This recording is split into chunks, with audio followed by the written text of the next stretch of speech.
Okay, so today I'll do my first Absolutist philosophy stream in a while, I think. I guess I did that yesterday where I was using the stupid pointer finger in the whiteboard and stuff like that. I might do little gimmicks like that in the future.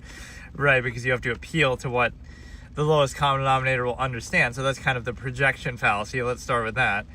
You could try to free people of what currently controls them or, right, deceives them.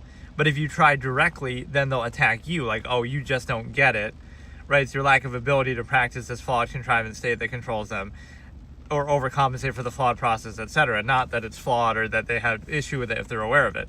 So it'll be projected as your inability to do it, or some negative intent by you, like it's selfish or you want something for it.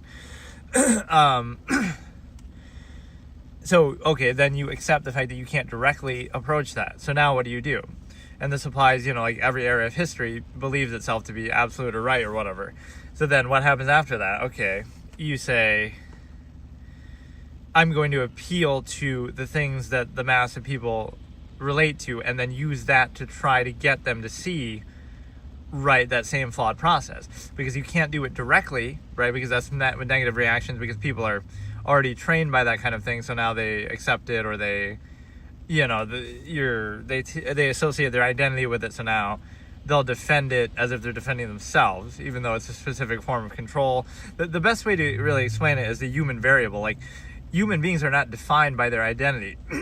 That's how society tries to label and control us, but like, a human being is, again, like, your mind is capable of infinite objective thought.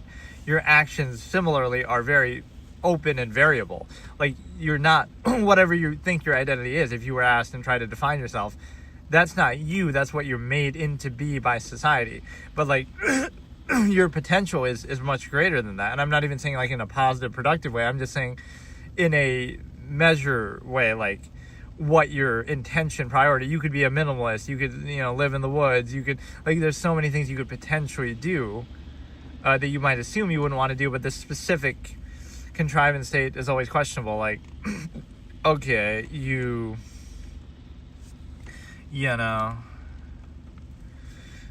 with this one I almost want to tilt it up more. So I typically have not done these in horizontal. In fact, on purpose, I do them vertical, partly because, when people are scrolling through the shorts on YouTube, they sometimes get these live streams in the vertical resolution. I've even gotten those, right? It'll sort of suggest them or automatically let you see them. So in a weird way, and especially at the beginning when I started doing this, it would give me those kind of algorithmic boosts, either from people doing that or some other reason. So it seems like YouTube favors the vertical streams a little more, whereas the horizontal kind of get lost, and I feel like I've almost never seen one. I did do one the other, or was that I actually don't know if that would have been one, because like when I screen captured and did Hearthstone, was that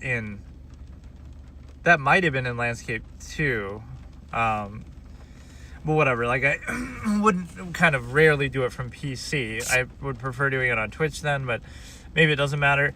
But no, like I was saying, those are the layers. Like, you try to directly address the contrivance state, that would be rejected, denied, you'd be attacked, you're the villain.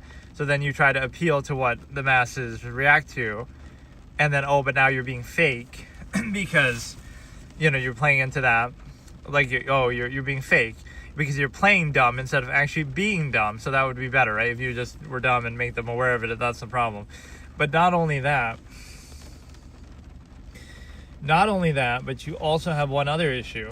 And that issue is the fact that, again, people associate their identity with it. And so,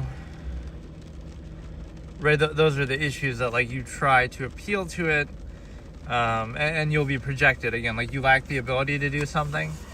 Like, it is an absolute state. It's like the emperor has no clothes fallacy, basically. It's what people often say with religion. If you don't believe in God, that's your fault, not the fault of the God, potentially, even assuming that they're real, right? Like, this absolute all-powerful being who supposedly wants you to believe in him too, and wants you to follow all these things, created you with the ability to question him and not believe in him and do all those things that he doesn't want you to do, and to even have this discourse like what I'm doing now, or to, all that. Like, why? So, and to specifically, like, wouldn't he? Supposedly God wants you to believe in him, but then makes it so difficult because you have to do all these mental gymnastics and inconsistencies, and you have to, basically serve him with all these explanations, like, we have to talk around it, and we have to justify, like, all these inconsistencies. But that's why a neutral perspective or objective perspective is what I often demonstrate in this format is, like, I'm usually not making a claim, so I could debunk every claim or every outward position or specific universal state, and it's kind of like, you can still do it if you want, but it's inconsistent, and it's like, there's no absolute state. So even what pervades the mass in a society isn't because it's absolute, or really people sat down and thought about it, or it's consistent based on a standard. It's more just by force originally, like some conquerors come over, empire forms, right, just by force, and then it's reinforced through social indoctrination, engineering, kind of, that's kind of the modern tool, right? You establish a monopoly, and then on something, right? You take a monopoly over nature or some resource, whatever. So you establish a monopoly, usually by force or by some questionable bypassing means, or sometimes by legitimate means. You could argue like, somebody's just so good at something that they are able to do that. But whatever, you acquire a monopoly, and then you concern yourself with the public image, with social contrivance interaction, so it becomes ubiquitous. And now it's kind of like, whether or not, did the cashier at this big store that monopolizes and kills all local businesses, were they nice to you or not? That's what it comes down to, not whether that store should exist in the first place, and from a perspective that, or whether you should shop there or whatever, like why that specifically versus anything else. And there really is no reason. It's kind of like, they were just the first to it, or you can argue some pseudo-Darwinism or some weird like thing based in merit, but often, again, the defining factor is often monopoly by force, by even whole countries are like that, or again, even just the notion of something specific exclusive to everything else. Like, you can do it if you want, whatever it is, but you can't do it only. You can't argue like why your state of being is universally the best, because then that means everyone else around the world is wrong and stupid and dumb, and everyone else throughout human history is wrong and stupid and dumb. Just like with religions, every other religion is stupid and dumb except for yours. So doesn't that make you question it a little bit, that you like, it's not that you can't do it, right? That's the point of these discussions. It's not telling you what to do or even what not to do. It's observing that what you're doing is not a product of rational standard thought consistency, such that it's exclusive to everything else, such that you can hourly insist it upon other people, such that it would be universally practiced by a mass of people. That is not what the conclusion would be if you actually objectively observe it. So people often don't do that. But then it becomes what I call a contest of contrivance or overcompensation, like, people competing to put up the best appearances, but appearances wouldn't matter if you're self-aware and see the reality underneath. So that's why people are indoctrinated, trained like animals to worship the initial level, because it's easier to control the superficial basis, even if it doesn't matter, or even if it's in contrast, like the appearances are there just to try to counter the reality, cover up the reality, right, that otherwise shouldn't be necessary. So people kind of play dumb or take it seriously, and they don't think, and they treat it as an absolute. So it becomes, that's what I call like a human function. You're concerned with the physical state. That if they give you enough bread and circuses and stuff like that, you'll be happy, you'll be satisfied. And there's a few other aspects to this, like, for example, let me think. Again, you have that monopoly by force issue. So again, that's the empirical basis that we would kind of observe, is that it's not saying that something is wrong or bad. It's not saying that you shouldn't do it. It's observing that the basis, the origin of it, again, is by force. Like, okay, why is your country the way it is, your lifestyle the way it is? Is it because somebody sat down and thought about it, objective standard, or you could do that yourself, come to a conclusion, etc.? No, it's because somebody by force, which again is a form of Darwinism, but it's kind of inconsistent. Somebody just did something by force. Like, history is written by the victors. So like, so in other words, if somebody, let's say some hypothetical person did something by force, they take over every country in the world by force and kill everybody or a lot of people.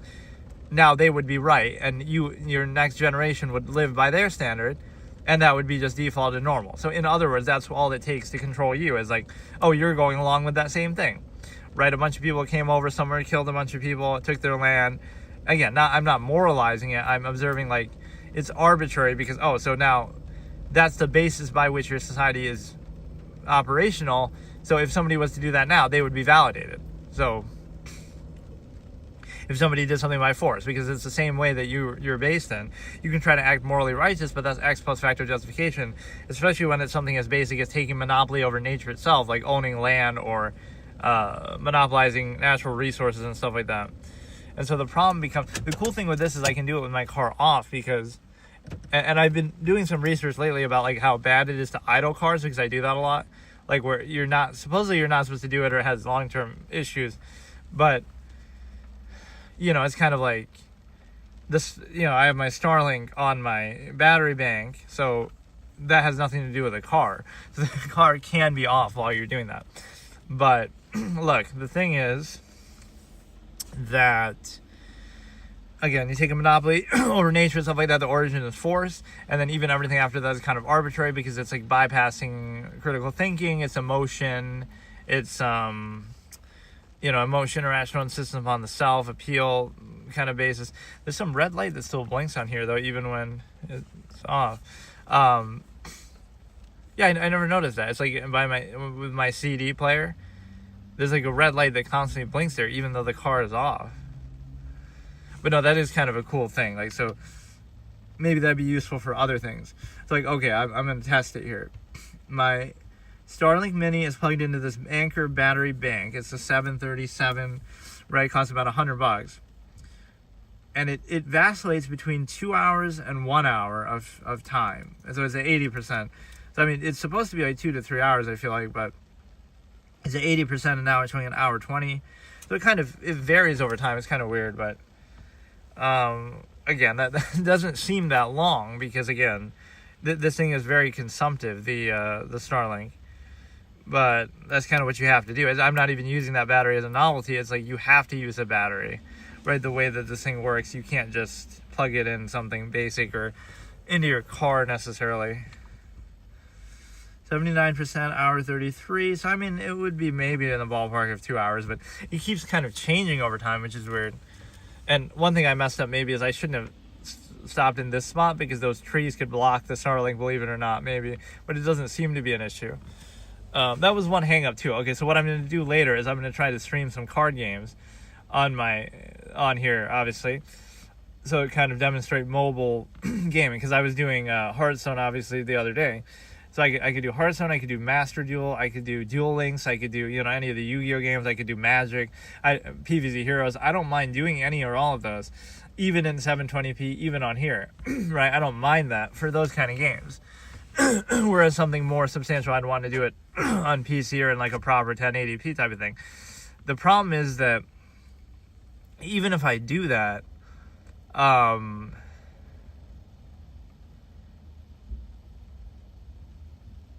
don't know. I forgot what I was going to say about it, but basically, I'd be willing to mess around with those kind of things, but because those kind of feel fit for mobile, right? I used to always not want to do it, and that's the main reason. It's 720p. It feels like I'm doing a disservice to it, but it is just a card game, like as if I was like to play chess or something. So it's not as big of a deal. If it's something like a story game or something I've never played before, right, or it's just something more important.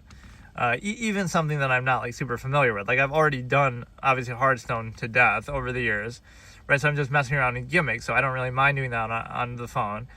Magic, I didn't quite have a satisfactory conclusion to that. I just kind of messed around with gimmicks and didn't really make a mythic push or anything. And one thing that bothers me about Magic, even though I do like it, it has too many of these crossovers with like real other IPs. It's one thing, okay, you have a couple here and there, but it seems like they've adopted that, and it becomes kind of farcical. Like, oh, there's Teenage Mutant Ninja Turtle stuff, and there's like that really takes on a big part of the thing, of the universe. That's kind of lame in a way, like, right? They're borrowing too much.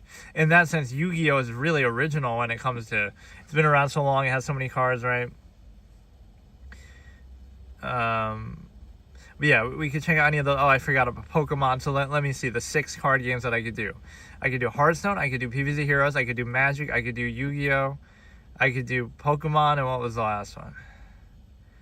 Hearthstone, Magic, Yu-Gi-Oh, Pokemon, PvZ Heroes. And there was another one I said too. Huh. Yeah, if it's one that like I haven't played before, or like again to a satisfactory conclusion.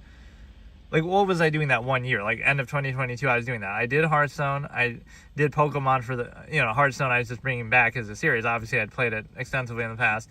And I was doing Pokemon for the first time. I was doing Magic for the first time. I did PvZ Heroes for the first time in 23. And then I was doing, obviously, Yu-Gi-Oh! I had done in the past. I wonder if, like, Dueling Book and Yu-Gi-Oh! Pro and stuff like that would work on here, too. As opposed to just the apps like the Dueling Book and stuff, or I mean like the Duel Links and thing. They should have really some old school support formats and stuff too. These new, all these official games are fine. Like they push the new format, but that's fine. Like, I don't mind that you have the new mechanics and the new cards, but give us the option. Give us a GOAT format as an alternative, or they would do that sometimes like on a weekly basis, like some sort of Tavern Brawl type thing, but it wouldn't be the same, it wouldn't be like a dedicated format that you could do whenever you want. And so, what was the sixth one? I feel like I just mentioned it again. The ones that I hadn't played before, which was again like Pokemon, Magic, and PvZ Heroes. And then the ones I had played before, like Hearthstone, Yu-Gi-Oh! I'm going to look up on my other phone. What the hell did I just say? I was sure there was a sixth one, and I was even surprised, like, oh, I forgot to mention it. Best card games.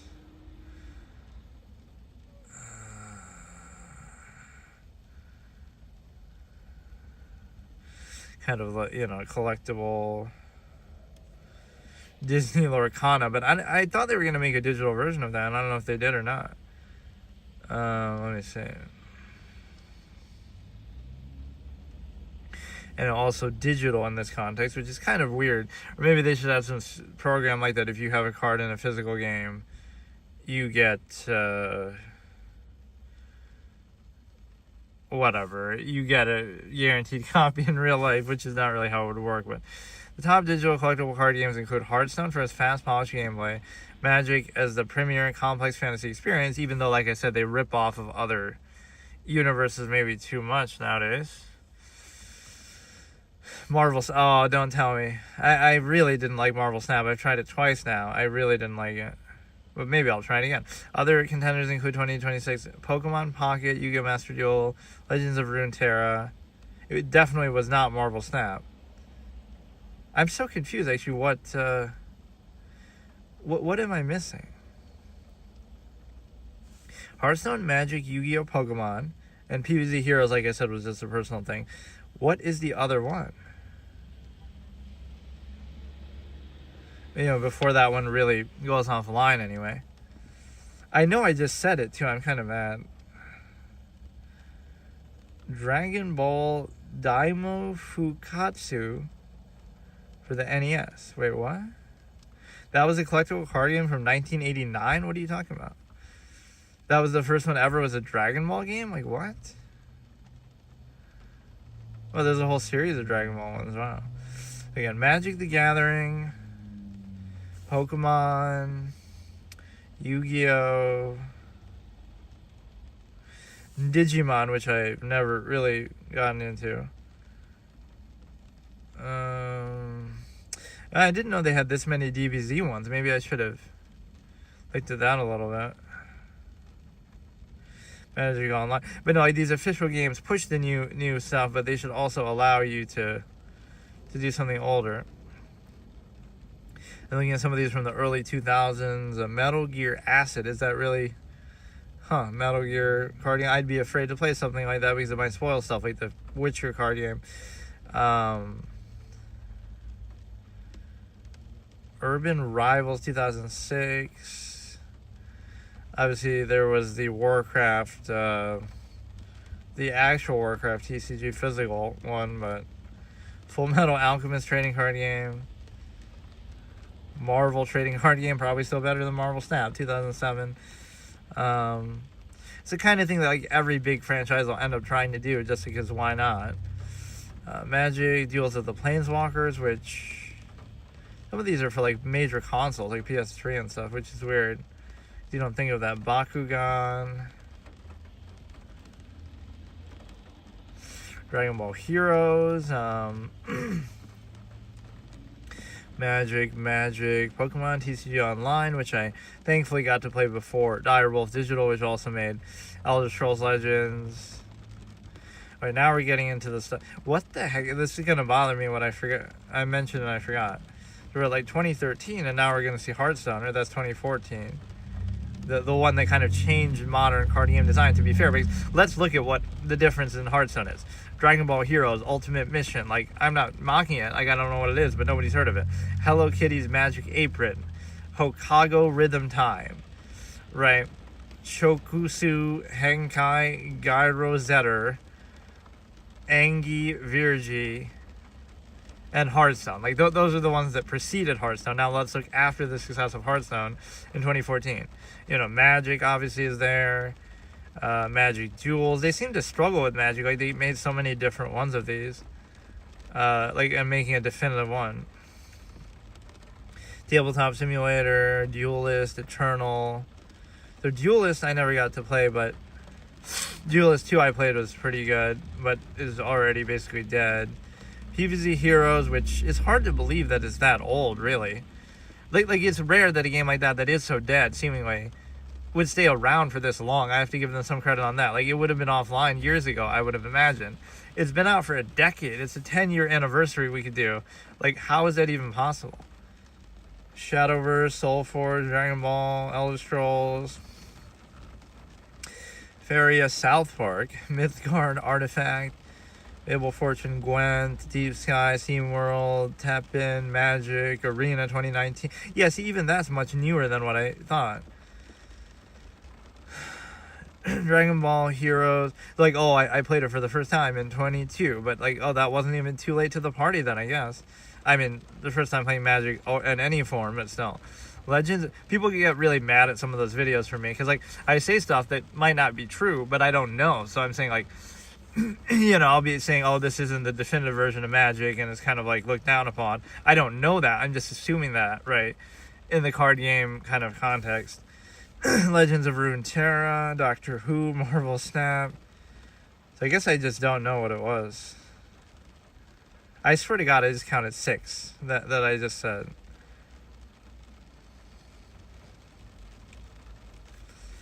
But no, basically, again, Hearthstone, we'll mess around with gimmick decks. PvZ Heroes, we could do like another mini-series. That one is like, even, oh, I could transfer my progress over, but there is no progress because I failed my challenge before, and I, you know, tried to... That game shows like a certain simplicity for me. Like, I played it for like a straight year, right, on a weekly basis or whatever, and I could still do it more, and I would still enjoy it, because it's kind of like, on one hand, you could show, oh, that's kind of grindy, but it's more like the game has so few cards, but I still find it entertaining because, you know, I guess I'm just simple like that. Like, I would make all these kind of different gimmicks and themes within that limitation. I had one of the greatest fortuitous pulls of the 2 Dark Matter Dragon Fruits. So yeah, I think I'm going to do that. So we have Hearthstone to mess around in gimmick decks, PvZ Heroes to try to restart a new collection, basically. Then we have Yu-Gi-Oh! To kind of mess around with some stuff. Right, different fun gimmick decks and Go format or something. I'll try. Duel Links, Master Duel, maybe other ones. But again, I'm more averse to playing ones for the first time. At least if I do the first episode on PC and then I, you know, check it out here later. It's more like a continuation of a series I wouldn't mind doing. Then Magic and Hearthstone. Or, no, Magic and Pokemon also I could do. But, like, is there a... I was just gonna look something up. So basically, what I'm saying is that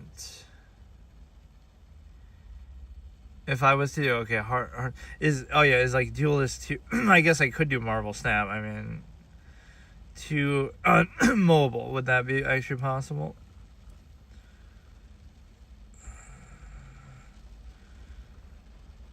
Duelist is apparent. Wait, Duelist GG is a unique hybrid. Wait, why is that saying on Google Play if that game has been offline for years? How?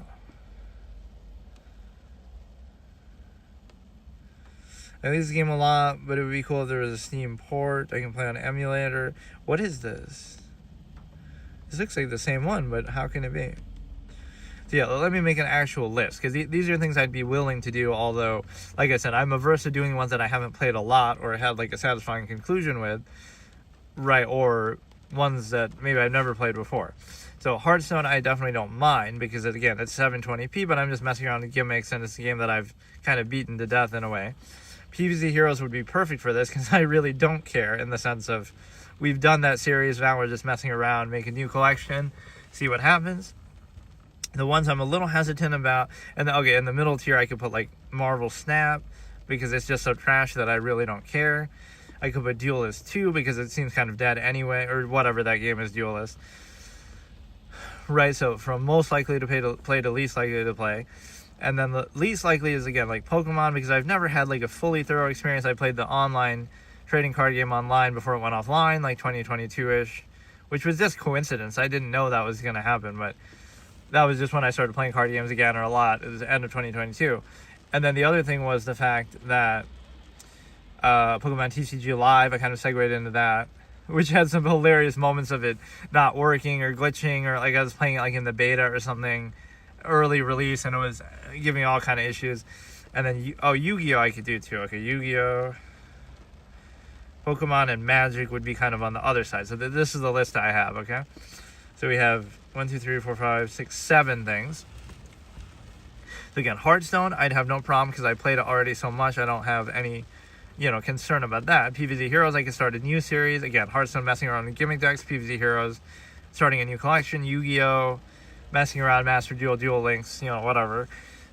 Marvel Snap, I could mess around with, because I just don't care about it. Right, anyway, I don't regard it highly enough to really feel like I'm missing out. Duelist 2, again, it feels pretty much like it's dead, so I don't know. Although I do respect it, and I didn't play it that much. Pokemon and Magic, I'd be a little more hesitant, because like I said, it's those I didn't have quite a conclusion to, so it feels, maybe it's like cheapening the experience a little bit, but I don't even know what the current games are in each of those spaces. Like, I like to keep everything a surprise. It kind of like, whatever. It's just, there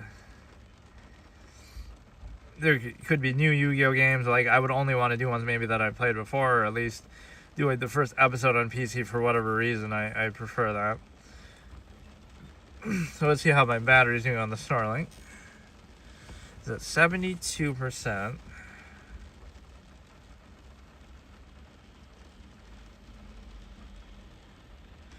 So yeah, realistically, it would last a while. 2 hours. It keeps changing though. I was saying an hour and 30 or 80%. Now it's 2 hours. But no, that could be fun. I think card games on the iPhone mobile context is not something I would regret. And we can compare like how this one looks or whatever. I should like react to something like articles or whatnot. Or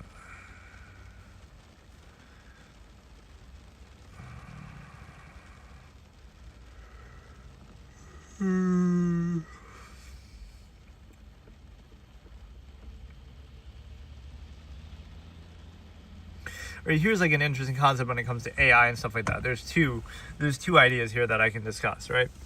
One of them is the fact that the realness of it. Oh, it's not real, right? You'll find out it's not real, and then you'll bash something. But if you don't know the difference, and if it satisfies you psychologically the same way, it's like, oh, I saw this video and it was funny and you enjoyed it and you laughed, and then you find out later, oh, it's AI, so therefore now you're going to pretend like you didn't enjoy it. If, again, the effect is the same, then why does it matter? If you don't know the difference, why does it matter? That's kind of how society actually operates. A lot of things are artificial and pretense, but if we go along with it, then what's the problem, right? And that's kind of like the emperor no clothes fallacy I was talking about before. Like, if you point out the flaws of a system, it'll be like, oh, but you were created by that system, but you didn't choose to be, or you're more so subject to it, tolerating it, than you are really necessarily benefiting from it. It's a two-way thing, right? It inhibits and monopolizes every aspect of life in the world. But beyond that, it's like, why would you just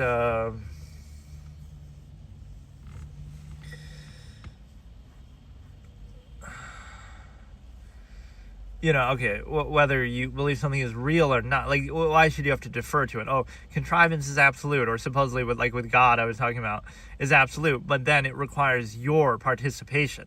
No, if it's really absolute, it should go without saying. It should be like, you would believe, or it would be foregone conclusion. No, it's like, oh no, you have to first learn this language, then you have to first read this holy book, then you have to first go to church, then you have to first be indoctrinated when you're young, then you have to first abide by it and not question it and go along with it and do these ritualistic things. Only then is it validated. Like, if it requires that much from you, I call that arbitrary and interchangeable, because, well, with all those prerequisites, it seems like people could believe or follow almost anything, which human history would show that. Like, whether it be governments, whether it be different traditions, whether it be religions, people have believed and done and supported all kind of things. So with all that prerequisites, yes, it's kind of self-fulfilling. Like, this thing is right, this thing is absolute, but only if you follow these exact steps. It's like a cultish initiation.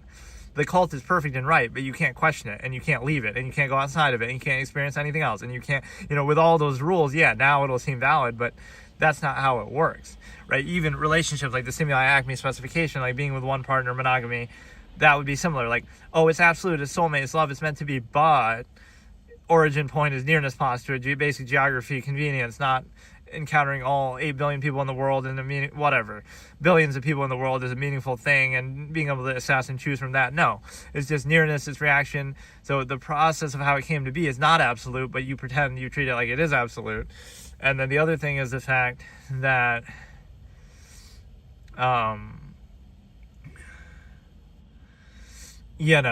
just in practice, there is so much conflict of contrivance, so much overcompensation, so much bypassing critical thinking, so much, you're struggling to maintain this, which you can do. Again, nobody's telling you what to do or what not to do.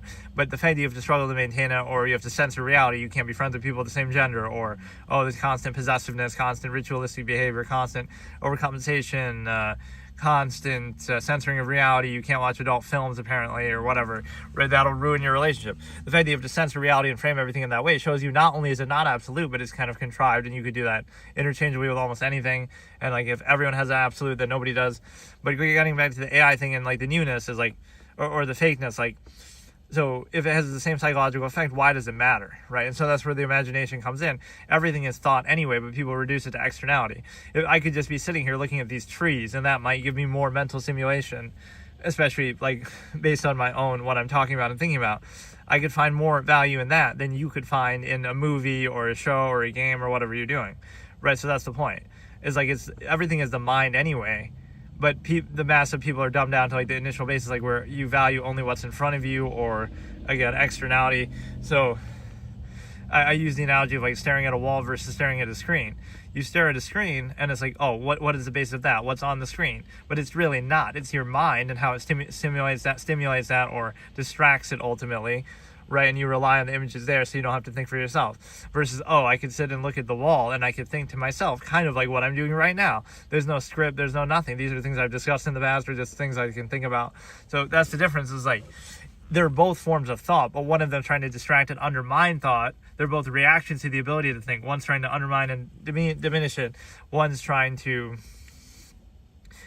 One is just practicing it objectively, facilitating it, or is naturally doing it. So you might think, that's weird, but why does it matter? It's the same thing. It's the same process. One of them is embracing thought. One of them is hiding from it, countering it. But yeah, again, so whether something has that psychological effect, does it really matter what it is? Like, so, it's AI or whatever it is. It's fake or this or that, or the source of it or something else. But in reality, if it had a positive psychological effect on you, then why does it matter, right? It's the same result. When you care about like the form of it. And the other part of that is like the machination process, where people will condemn the new, right, up and coming form of technology, like I say with whether it be AI, like, we'll condemn AI, like, everybody's relying on that now, the specific new form of technology, etc. But you won't realize that your whole life is governed by technology anyway. So it's like when an older generation condemns the new generation's technology, that seems cute. But if you really are against the idea of technology and the machination process, you would say, okay, let's go back to minimalistic, live in the woods and that kind of times. But no, you do it partially. You say, the machination process, that some of technology in an era of our time was okay. What we use, our cars, etc., still, things like that. but the modern, AI is bad or computers are bad, like, so it's nothing more than, you're not actually using a standard. You're not saying technology is bad overall or a reliance on it, because that's how society has been for a long time, or you're just complaining about the new, the obvious, the optical, something you're not used to, right? Unfamiliarity, like, AI is bad and this new age certain technology is bad, but not the technology that you use your whole life, or that you were governed by your whole life, or your whatever. Like, you were all like that. It's just the form of it. We're uncomfortable with AI, but like when you talk about the fakeness thing, right?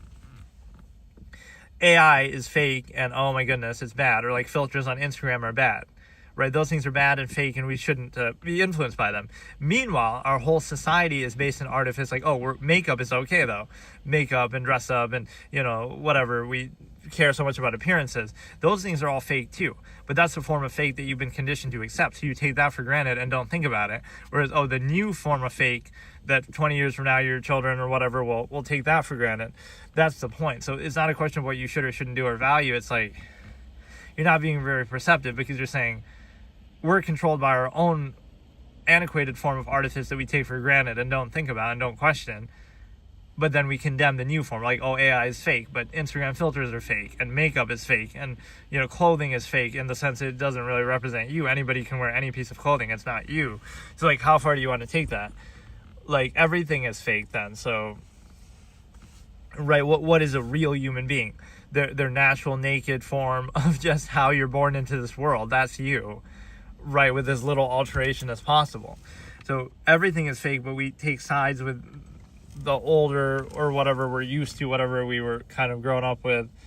So that's where people should learn to question their own credibility a little bit, in the sense that people are not... it's a little weird doing this when I'm not driving, actually, but if I don't have anywhere to go, or if I don't want to destroy my car too much, I don't always have to be doing that. Wow, it's been 37 minutes? Holy shit. This is what I mean. Like, again, the wall... that's a great analogy, actually, to show it, right? Pretend you're a kid, and you're sitting in your house, whatever, and you're on the computer, but you're not really on the computer, and you're not really doing anything. You're just pretending to, in case somebody walks by, you have to pretend like you're doing something. You're doing it as a front for them, because they're mindless sheep who need to be constantly reliant on externality and can't think for themselves. So to appease them, you'll keep up a front like that. But in reality, you're just thinking. And of course, thinking is somehow a bad thing. I had this cool... or you know what? I won't even say that part. But no, like, look. The wall versus the screen, it's like, it's not that one is better or worse than the other. It's just that one is externality and one is internality, basically, your mind. So, like, it's the same thing, right? You see something in externality, and then you reactively think about that, versus you just think, period, right? So what I call kind of self-actualized from an inherent base state, you would be thinking not for like some purpose or based on some specific external influence. You would just be thinking, like, I'm just thinking, period. And sure, there might be some long-term, like, this is what people don't do. They don't have an internal monologue. They're very reactionary, initial, surface level. And on that same basis, you operate like social contrivance. So, like, everything is reliant on externality and what's in front of you, so you can't think for yourself, or you fear it, or you condemn it. So you're taught to reject that. But yeah, think about, you're that kid and you're pretending to do something on the computer, but you're really just thinking to yourself, so you may as well be staring at a wall. And why is that a bad thing? Why should that be feared? Right? The mind is what defines and separates us from animals. Right? There's something that...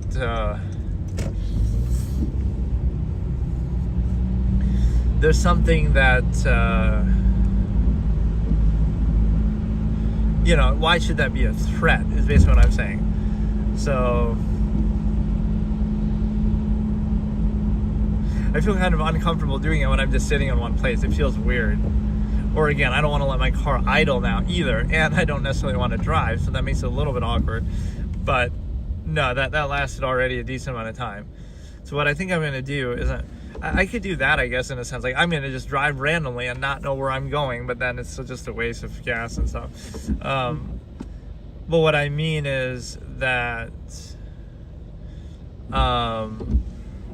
there's like nothing interesting to show off either. That's one thing you realize about society and a certain thing. Like everything is kind of repetitious a little bit. You got to go somewhere exotic. Like, oh, look what we're showing off. We're showing off McDonald's and Wegmans and Walmart. It's like, yeah, you can find those anywhere. And it's like, you know, like when do I get to show off something novel? Like it'll be a monument or some special place. And I feel awkward like getting out and doing stuff like that. We got to do Pokemon Go or some shit.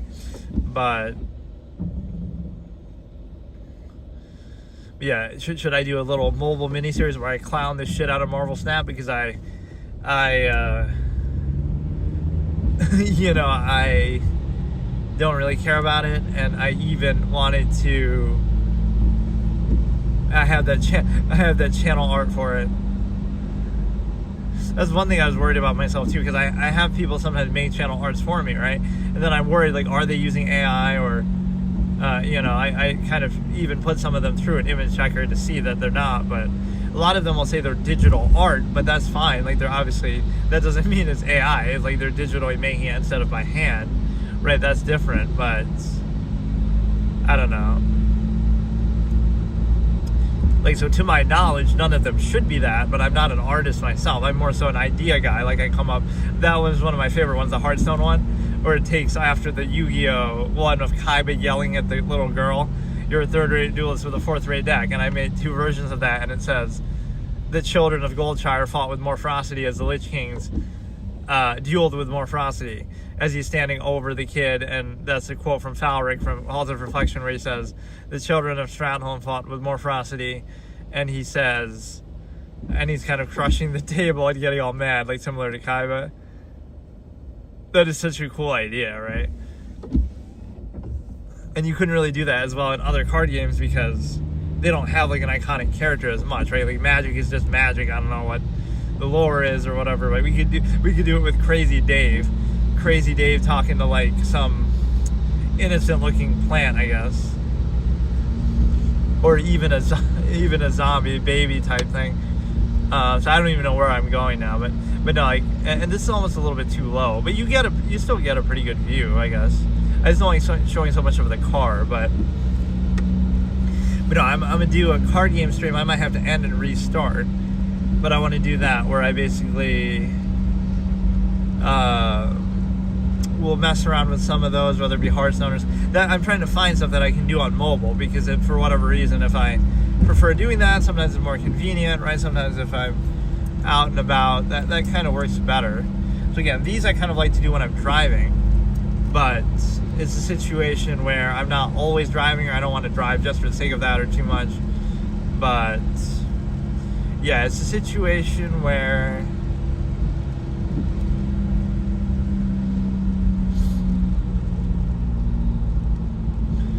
you know, like maybe I'll end up inadvertently showing off something interesting that I don't know about, but that I don't even know. That's the kind of stupid thing that'll happen. Like something viral will happen in one of these, and it won't be what I'm talking about or what I'm doing. It'll be just like some random event that happens in real life.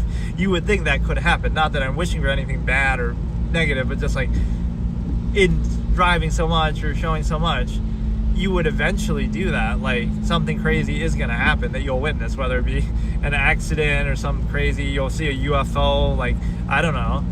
Like if you're showing everything you do or like this much of it. This is an interesting story. So this Chinese place here, I didn't know it was a buffet, so I go to order lunch special the other day, and it's like $12, and I'm like, you know, it's because they're charging me obviously a buffet price or whatever. Let's do a Jerry Seinfeld bit here. What's the deal with dry cleaners? I honestly don't even know fully, like, obviously, it's like he did a bit on that exact thing actually. Like, how did they clean it without using water? Right, like I don't honestly know how it works, and I've never done that, but... Or we gotta go to Oswego University up here, which would only be like an hour away, and the reason why is because you get to show off the fact that Jerry Seinfeld went there, even though he promptly transferred and went to somewhere else. He did at one point go there. Why or how, I have no idea, but...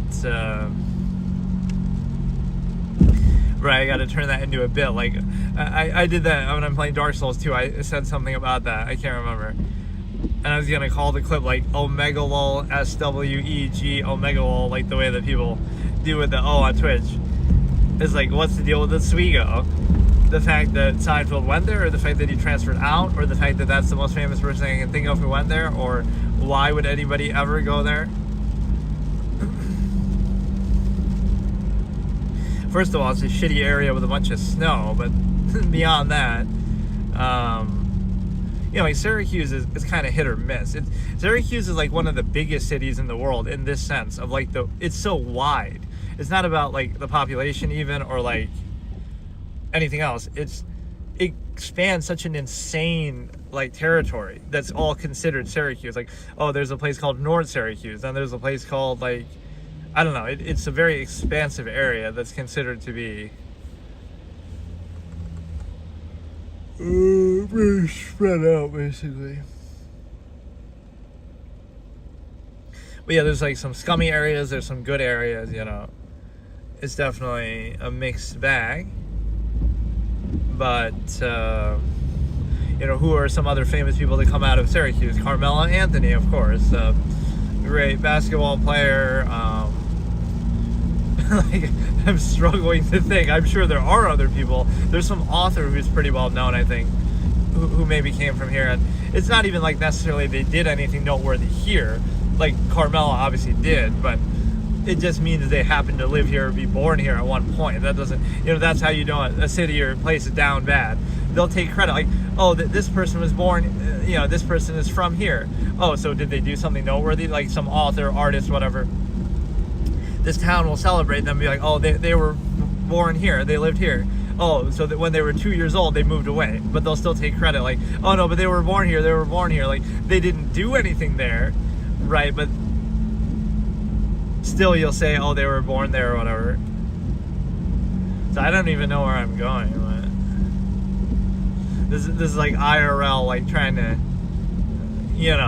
I don't know, like I'm in a farm content, but I'm very uncomfortable going outside of my car and doing stuff like recording. That's not my style, right?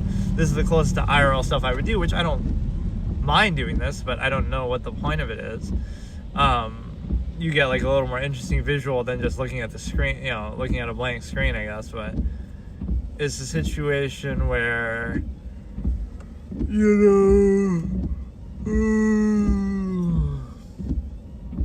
but no, the camera on these iPhones is actually pretty good. I have to praise that aspect more than anything. I'm sort of doing this to test the Starlink a little bit too, because I've used it many times, but I was getting a little annoyed by the battery capacity.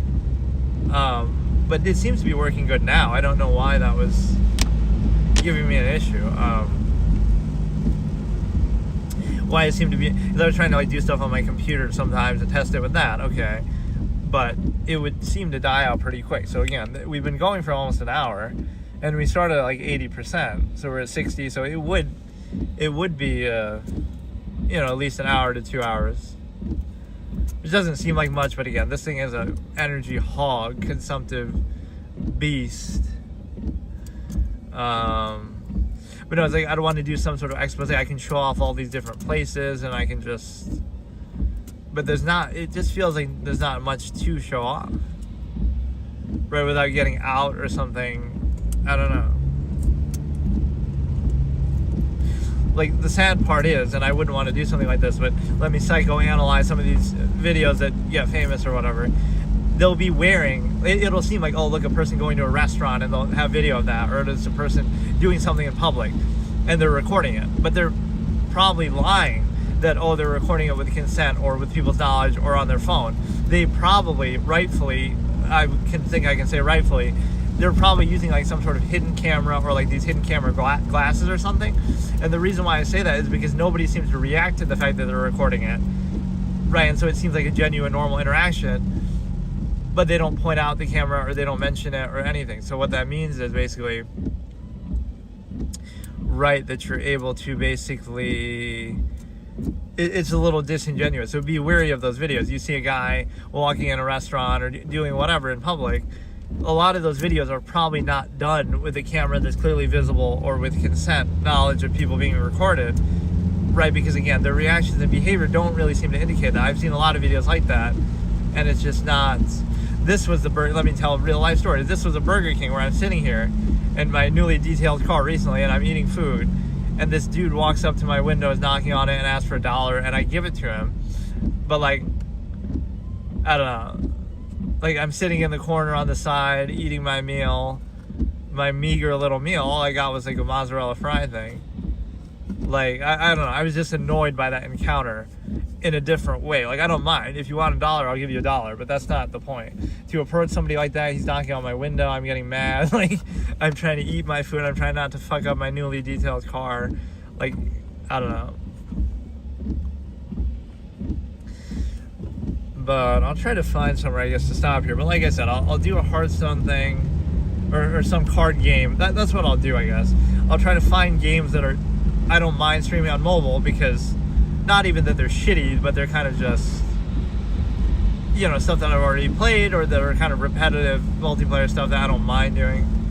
Because again, the 720p thing would normally bother me, but I guess it's better than nothing, right? It's like if I'm doing this kind of stuff and I'm on the road, it's better than not. Either I could just not play games at all, or I could try to do it on my computer, but that's going to have its own issues with the battery and stuff. This is the best you're going to get, because, you know, like, what if I had like 10 of these batteries and they're all, but like, where, that's one thing I don't know. Where would I go if I'm on the road to charge something for a long period of time, right? Like, I could do it in the car, but then that takes forever, like, right? Or regardless whether it's in the car, because see, there's issues with that. Let me explain the logistics of it. You can say, oh, when the car's off overnight, you could basically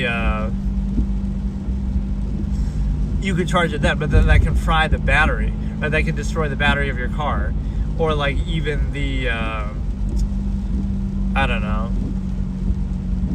It's kind of cool though, and the horizontal should be much better visual quality. Like, this is a better way of doing it.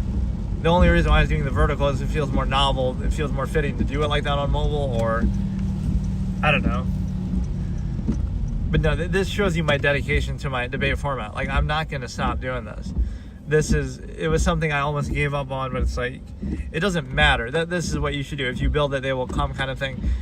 It doesn't matter whether people get it or anything. Like, I'm going to just do it, right? If it's objectivity, if it's whatever it is, I'm just going to do it. That's what you have to feel like in life, right? Just do it.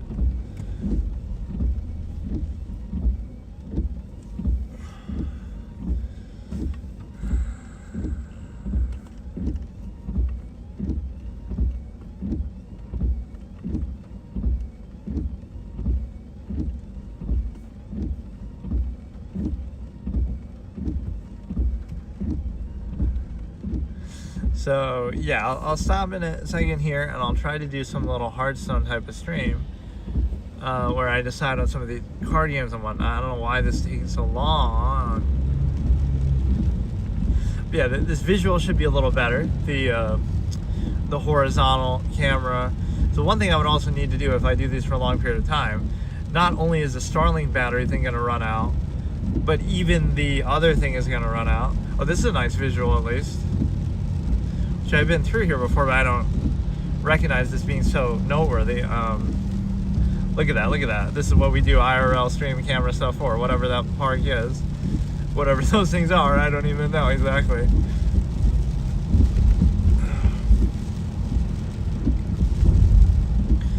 So no right turn here. Let's try to break, that could be a challenge. I'm obviously joking, but try to break as many traffic laws as you can without getting in trouble. Right, but then the fact that I would have it on camera would kind of ruin it, because then you could go back and, you know, I'd have to delete it. But no, it's like in GTA, that's kind of a thing that, like, you can do as a format. Try to follow the real life laws in GTA, like stop at a stop sign and stop somewhere. That's almost a feature. Let's see this in GTA 6, or obviously there's probably mods that do it. Like, where cops really will pull, if there's a cop nearby, they really will pull you over for breaking a red light or for doing certain things. Them for everything, like, you get them for everything because you whatever, like things that you would get them for in real life.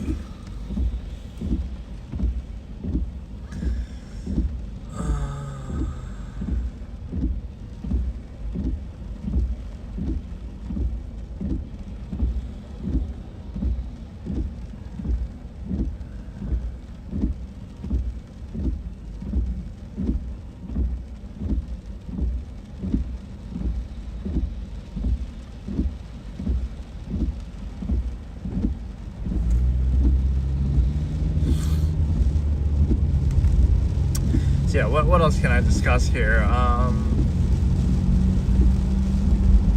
That went by pretty quick. I didn't realize we had streamed for so long already. Just kind of drive into the sunset, but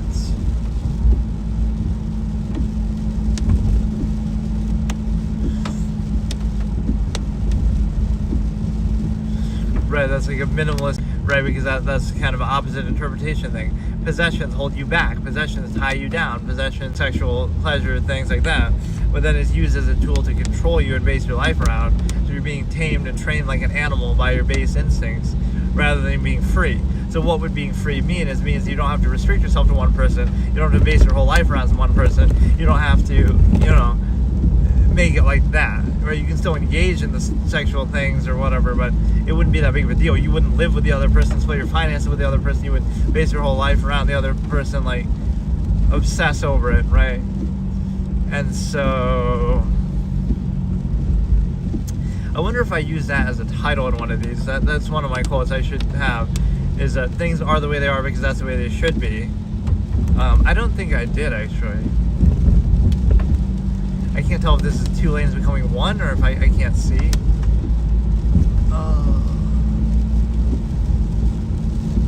But yeah, I feel like I was trying to react to some YouTube videos in some of these sessions, and then I just didn't. Like, I kind of just gave up. This would be kind of a fun journey, though. Like, if I just keep going. Every day I just keep going further. And that's what I want to do. And you'll get to appreciate the visuals, which I don't know how appealing they really are, but you'd have to feel obligated to check out certain landmarks and stuff. Stop at a place where you get some nice visual at least. Maybe get out, make a video of it.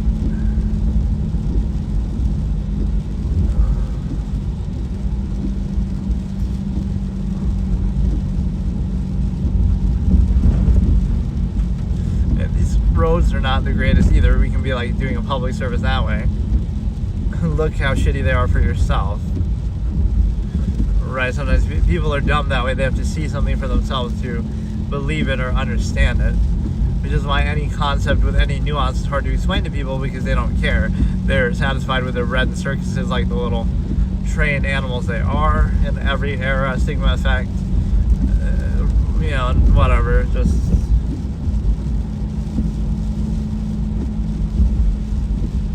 now, what is this?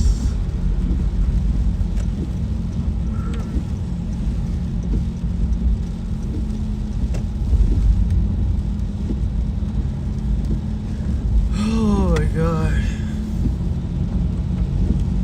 Can I just find somewhere to stop, dude?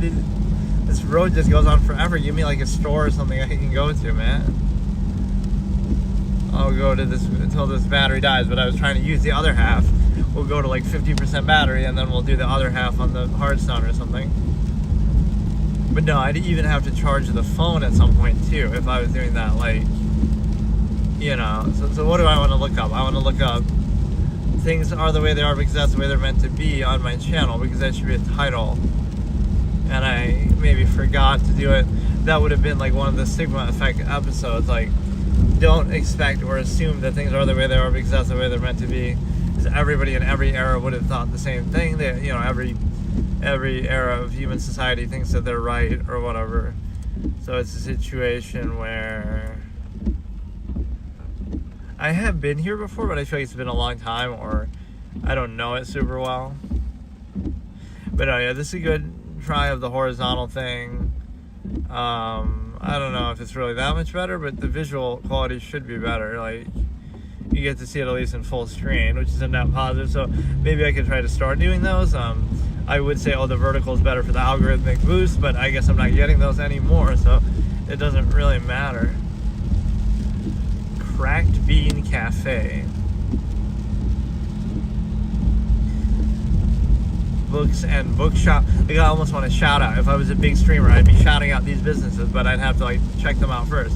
Like, by me simply showing it or mentioning it, like that, it will play a game. Like, let me just try to read every sign. The Kia Foundation Inc.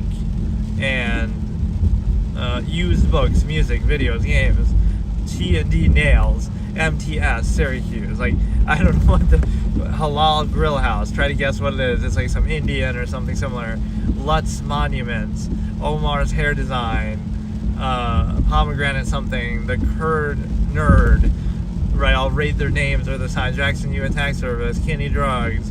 Like, the point being that you'd almost be giving them a shout out or some attention, or you'd give them a, you know, whatever. I could review them and stuff, but if you were a big creator, that would be kind of fun, right?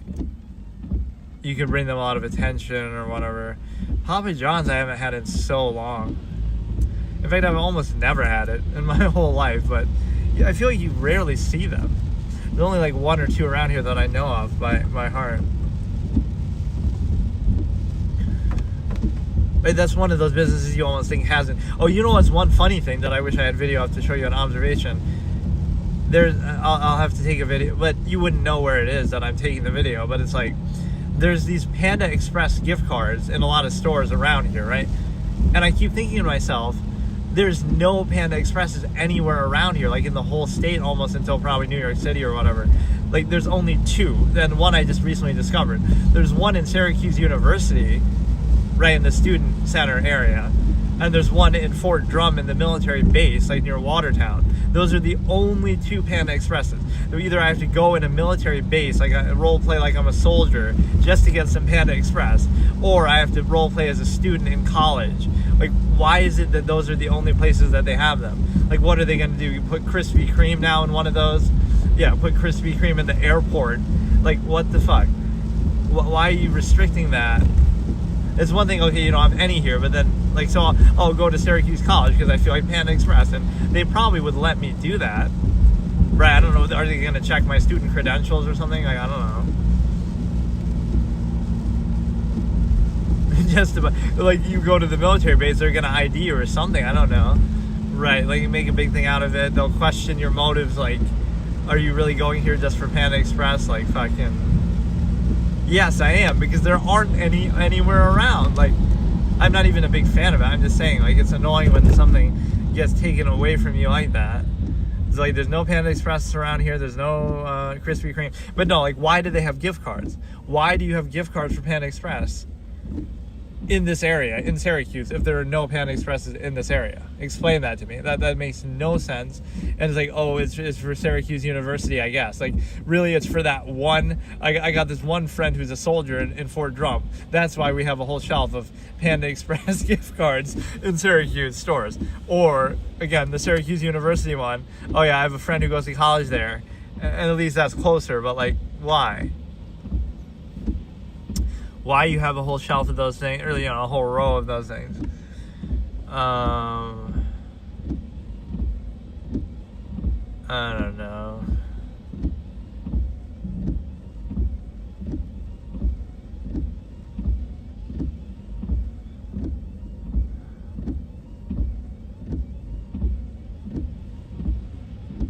Or that could be a challenge too. Like, try to never break. So if you never break, you might think, how is that possible? But it means that you would slow down at an inching pace and never fully break. I sometimes do that unintentionally too. Like, I won't break, but I'll kind of anticipate when the light's gonna change. It's like, I'm kind of slowly going, but I'm never fully stopped or fully, you know. It's like, here, I'll try it, but then it'll piss off the person behind me. It's like, I'm still moving, and then I'll kind of seem like I'm gonna stop. Kind of, but I'm still going. See, I never stop. That's the challenge, right? Try to do that.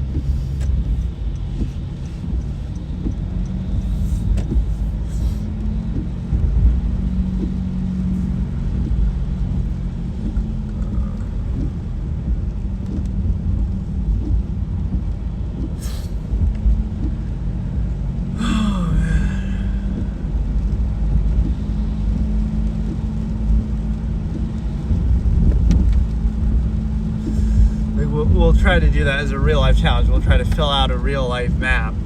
We need like an app or some visual representation. Like, I'm going to be a completionist in real life and try to go to every town or every area in the country or something. I think it would be more fun, but I just don't find much value. Like, there's got to be certain checkpoints or certain monuments or something that you can really meaningfully look at. Right, that like, what is it that you're really seeing here? Just a bunch of random stuff. It's really no big deal.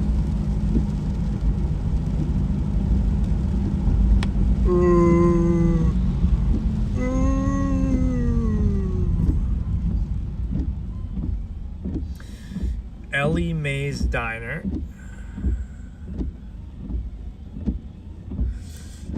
Hair Addiction.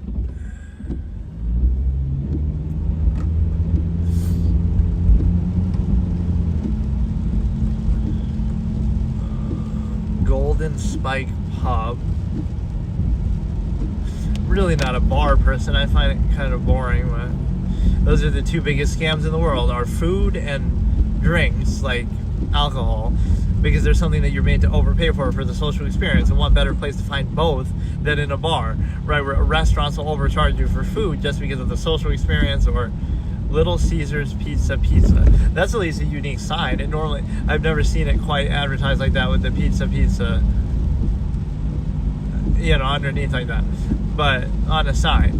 But what happens is, look, Sarah's Donut Shop, is that even open or what? But no, what I'm saying is, you get scammed for liquor. It's like you go to a bar and you buy liquor or beer, and it's way 10 times more expensive than it would be if it was a liquor store, right? So you're actually getting scammed. There's no actual reason why that should be the case.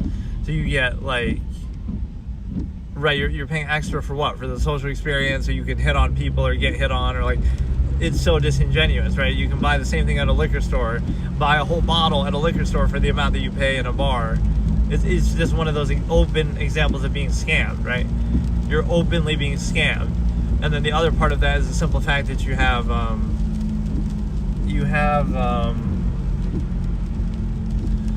basically no U-turns. You want to bet, dude? I'm going here just to make a U-turn. I'm going to do that as a format. Try to troll every sign. No parking. I'll park there on purpose. Or no U-turns. I'll do a U-turn just to spite the sign. Because none of this shit is going to be enforced. And of course, human standards are arbitrary and have no value besides enforcement. And it relies on the collective mass deferring to it. But the collective mass is weak in that way, because then, they try to break it themselves. So it's this accountability that's defining, and it's easy to manipulate. And there's really no standard basis behind it. Some sort of weird gratification, but it's half-mass because of not amalgam theory. It's empirical basis, an empire, insisting upon itself, feeling self-righteous after ex post facto justification of something that they would condemn by their own standards and condemn in the future if it's done again. And so what happens is,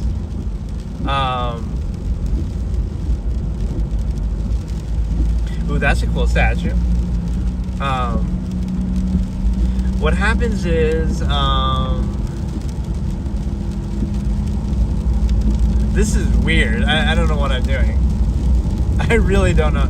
I don't mind going a little ways, but then I'll have to come back too. Shit. But no, what I'm saying is, yeah, you get scammed on that, and you get scammed on food in a similar way to some extent. But that pathway looked kind of cool to go down, but almost you can test society that way. Not that I'm encouraging it, but do things until somebody stops you. So do not enter. But what if I do enter? Nobody's gonna do anything. I'll enter and I'll sit there and I'll block the driveway until, you know what I mean? Everything relies on human artifice, so it's kind of I'm not hurting anybody, and it would take till somebody does that. So that shows you how stupid it is, instead of treating things just as an absolute. And so I think I've gone about as far as I should really go here. I really don't know where I am going. That's an interesting thing. Let's use that as a thing. Okay, well, we just go straight until what though? Let the path dictate itself.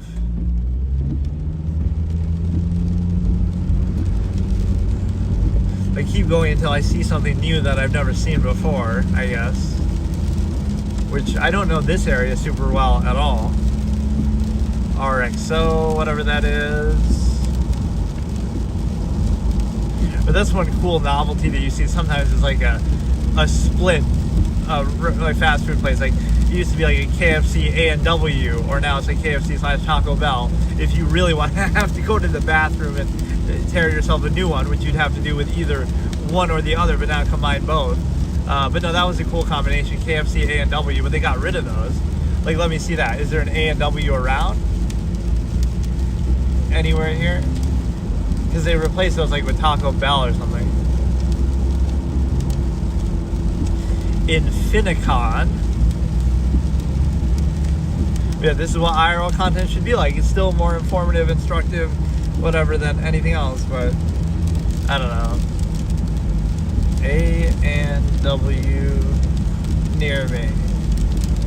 A&W restaurant. Let's see where it is. I don't even really want it, but I just want to see. It is 40. Wait, it's impossible. 42 minutes away. That can't be the only one. Like, how did they decide this shit, dude? Like, they must not be getting good numbers here or something, but that one looks shut down. Yeah, maybe we should do that. That's actually a good format, because then nobody's gonna bother us, right? We could sit at an abandoned place. So like, there was an abandoned thing there. Nobody's gonna bother me. I could just be like, okay, my car broke down. I'm talking on the phone. Like, I don't care. Go to abandoned places and kind of lament their passing, or try to come up with a story for it. Not really break in or do anything bad. Just kind of appreciate it from the outside. Like, again, shut down places. But no, it's kind of like, you know, explore abandoned buildings, but with some of those you can get in big trouble. Like, there's some channels that do that for like scary purposes, right? They try to explore abandoned buildings and whatever, make videos. But the thing is that, oh yeah, let me see if there's an A&W. They just randomly came to my mind because so there's not one for about 40 minutes from here. Namesake root beer, which of course they probably make more money from those root beers that they sell all around the place than they do from should I do it? Should I go there just for the fuck of it, even though I don't want it or care about it? 37 miles, 70. That is crazy, dude. And then I'll go there, and then I'll sit outside, and then I'll just do nothing. Like, what the fuck? This is how I'm feeling kind of weird or bored. I might actually do it. Fuck it. Okay, because I haven't gone anywhere lately, like driven too far. So I'm going to go to the one A&W and say, fuck me. Can I make it before my battery on this thing runs out? Oh shit, it's a challenge. 4:14. We'll barely make it. It's a challenge, but I don't like to drive fast. We're going to go to the only A&W remotely close to the Syracuse area, which is in Cortland, which is, about like 40, 50 minutes away. According to this, about 50 minutes away. And we'll discuss Absolutist philosophy on the way. And I'll get myself either a root beer float or probably nothing even. This is weird, but I think I'm going to do it. Fuck it. I just feel like doing stuff today, and I don't know really what to do, so I don't value things on it based on a standard or based on some inherent thing, right? Like based on an inherent standard or criteria. Human beings value things based on subjective experience or subjective myopic perception or collective externality, meaning like you from like, okay, this inherent standard that you have, right, that can be measurable or clearly stated. You do it from like, oh well, like other people, right? So the more people there are who do something or like something or involved in something, that makes it more valuable. Or like your own preconceived experience, whether you have or haven't experienced something before, whether you're aware of something or not, that defines its value. Like you'll say, oh, I've never heard of that, so it must be bad, or I have heard of that, so it must be good. Right? So that egotistical, stupid basis is the kind of thing that that factors in. And so when you realize that, you may understand something different, is the fact that I'm thinking about getting more of these batteries, honestly, because it's so annoying to have to do. Like, I should just be able to do like, you know, just having to charge them for 10 hours before I can use it again. Like, how many would I need to have before that doesn't become an issue? So I'm using my GPS and I'm going to apparently this A&W that's about 40 minutes away. For what reason I cannot explain. just kind of because I want to go somewhere and do something.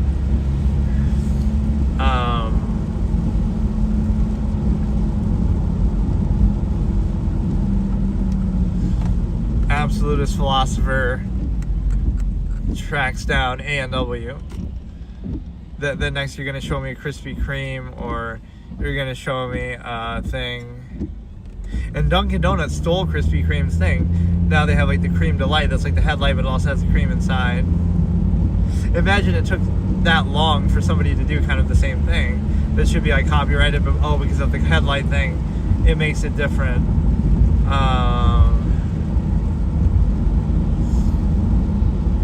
I want like a long stretch of road where I don't have to, worry or turn too much.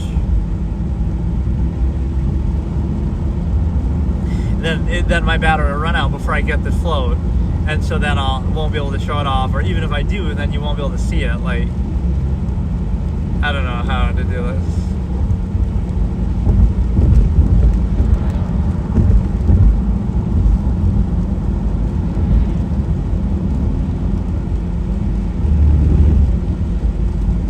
But yeah, let me discuss more concepts. Basically, what I'm saying is the human mind is this infinite objective superpower that people have that they turn their back on and they're taught and trained to deny. That's why I embrace it. Like, I have an infinite amount of these logical razors, objective observation, things like that to share. And they don't matter because if you thought for yourself, they wouldn't be necessary. But because you don't, I have to be this vessel of objective thought to try to counteract that balance. And so that's what you people, like, that's what people don't understand. Right, it's not about anything else. It's just there's some weird ass traffic circle coming up based on this icon, which I feel like nobody does traffic circles right. They always do it the wrong way. Like, when somebody's inside, then you're supposed to wait for them, but you're not supposed to go inside until the next person goes inside who is waiting before you. But since you're waiting, then somebody else will go before you get the chance or whatever. I already don't know where I'm going.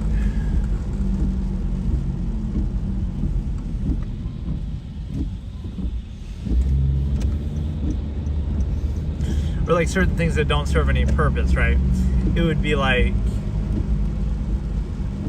like indicating or something like that. That's not necessary. You don't have to do it. There's no reason to do it.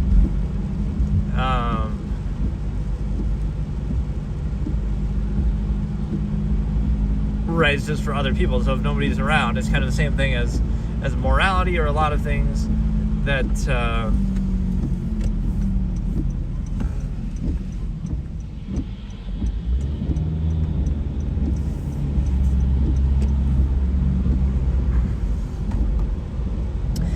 that it's only, again, like, think about it this way. If you have sin, would there be sin isolated in a solitary thing? Like, you're out in the jungle, you're just on a deserted island living by yourself, right? Like Tarzan type of thing. Would there be sin then? Because you can't commit sin against other people. There's nobody to hurt, there's nobody to cheat on, there's no infidelity, there's nothing, there's nobody to lust after. So what would be the sin then? And who are you hurting by doing it? Right, that there is nobody else. But that shows you those standards are not only not real, but they're very egotistical and self-based, like people insisting upon themselves. You're alone on an island and you're the last person on Earth and there's nobody else around ever and you're just surviving. Now all those things go out the window, so it shows you they're not real, they're artificial. And the reason why is because of the simple fact that you're basically able to or that could be a challenge too. I only take local roads, so you're not allowed to take major roads, but that would just be annoying. Another shutdown gas station. I should do that. I should make a record. Every time I see a shutdown place, I should just stop there for a second and just give it like a eulogy. Make up like a little story about it, maybe. Right, I'm trying to think of what interesting things you could do in IRL stuff, because I personally find it stupid, but this is the kind of thing that people do. And so I don't know why I'm doing this exactly, but it's not actually that far. I mean, it's only going to be like 40 minutes now. That's nothing. I want this battery to last though, so I can show you something. I'll just get like a root beer float or something, which will be shortly overpriced and stupid.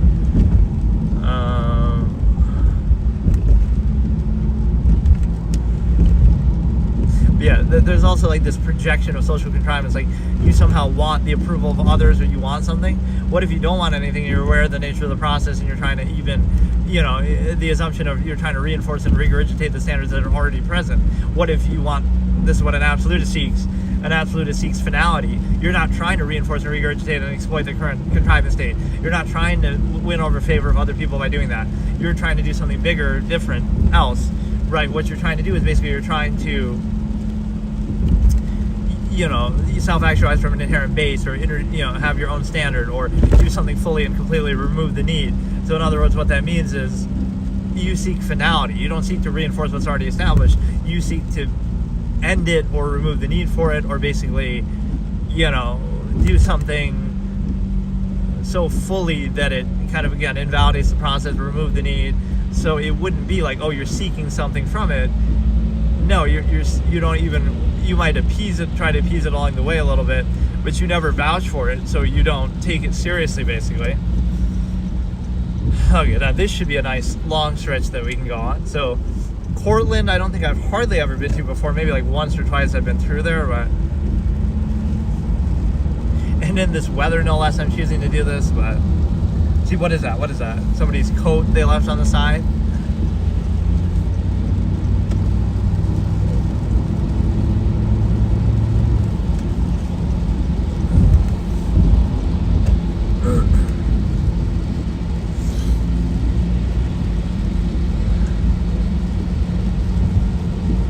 So yeah, let me think about some of my other concepts. Or no, it's still not. Damn it.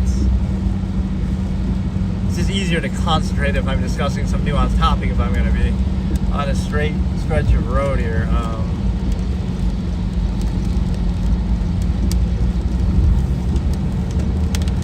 This is still in like 2 miles. We got to switch around. But no, basically the whole point is the fact that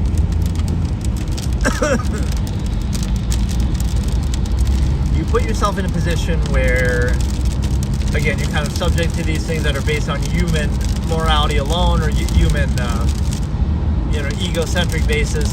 So, like, that's always used as a pretense in any era. This is part of the sigma effect that I talk about. Like, the fact that,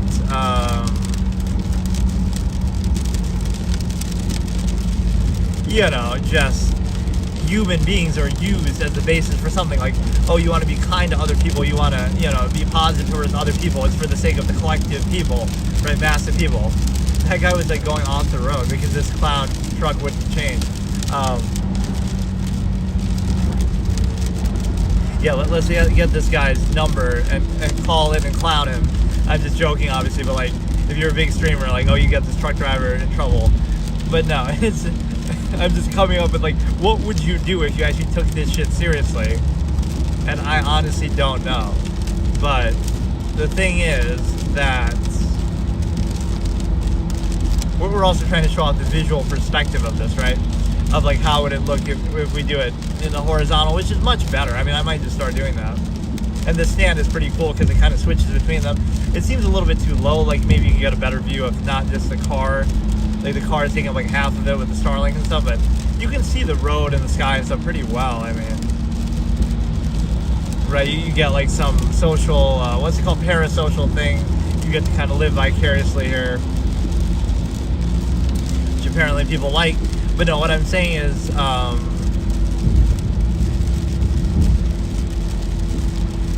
I don't know.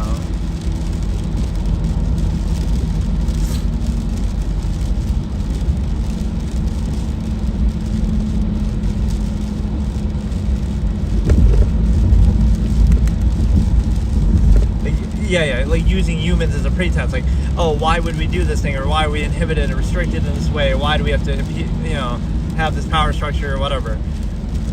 And like, it's all used like, oh, because of human beings, it's for the greater good, it's for the collective, it's for our children, it's for, human beings are used as a prop and a pretense for all of that. The problem is that doesn't work because, so in other words, that's why China is doing what it's doing, or that's why Germany did what it did in World War II. Like, you're supposed to defer to the existing structure that consists of people a mass number of people that you should defer to, and oh, you should be nice to other people. No, you shouldn't be nice in World War II Germany. You should be mean and be like, you're all a bunch of clowns who are enabling this horrible atrocity to happen. Or China right now, you're all mindless sheep who are being censored and controlled and whatever. Like, you know, this notion of niceness. Okay, now we get a 30-mile stretch. Beautiful, beautiful. You know, this sort of skyline and the whole Syracuse thing I've seen so many times, but it's a nice view nonetheless. I'm kind of maybe jaded. This is what I want to do. I would turn it into a travel log or some shit. Like, I don't know what the point of IRL streaming is. I genuinely don't get it, but I may as well do it if I'm driving anyway. Okay, we gotta get away from this stupid truck, man. You get to enjoy the weather, you get to enjoy the sights. Right, it's good, like, if you're somebody who's stuck at home a lot, maybe you'd enjoy this kind of thing. I don't know. It's hard to judge it, because, like, if I was already a big streamer, maybe people would love this, or maybe they would hate it, but, like, you already have to have a following. Since I don't have a following, you'd be like, oh, you have 0 viewers, so this must be dumb content, but I have 0 viewers no matter what I do. I could be doing a world first clear of some hard mode or permadeath, or, you know, I could be doing anything, and it gets the same response. But no, that's kind of part of my perspective, is like, of being objective and everything, is like, I don't take anything seriously, like contrivance or whatever, so it doesn't matter, right? If I don't take it seriously, it doesn't matter. And what that means is basically, right, everything isn't done ironically or in jest or in some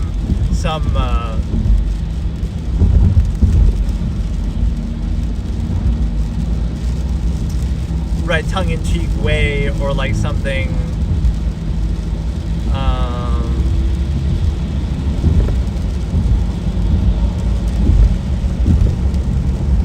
right, like that. You might do it, but you know it's artificial, or you understand the nature of the process. You never take it fully seriously or anything like that. And so what it means is basically,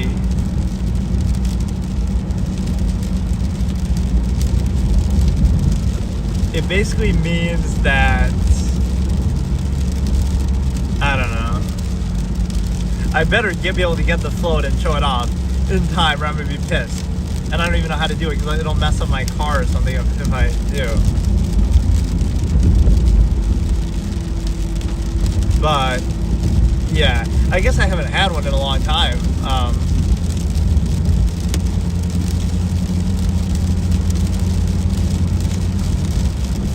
But no, like this notion of, oh, it's for the benefit of the collective, or it's for children. That's part of the problem with the stimuli acme preservation, is the fact that basically you're put in a position where you're able to, you know, you're able to basically just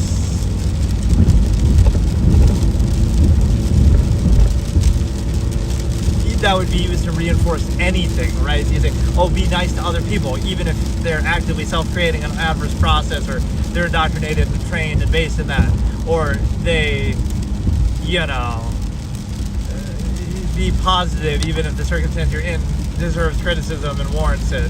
Or like, oh, don't worry too much even if there's a good reason to worry. It's like these lofty things that are used just to justify and reinforce any state, no matter what it is. Like, oh, we're doing this for our children, we're struggling to feed our children. Meanwhile, you had those children, and so, oh, we're going to use children as a justification and dignity insist upon the state that we don't vouch for, that we have issue with, but that we perpetuate. You don't vouch for the state, but you perpetuate it because you can't control yourself, because you're a horny, hedonistic animal that can't use a condom, or this would be the stimuli acme preservation element. And so you understand that. So you understand that everything is kind of artificial and self-created in that manner, and it allows you to basically, you know, kind of calling you out for your inconsistencies within that. But again, that human-centric view is twofold too. Like, oh, we're doing this for the benefit of the collective, or a good person, or be nice to other people, or be positive, or overcompensate.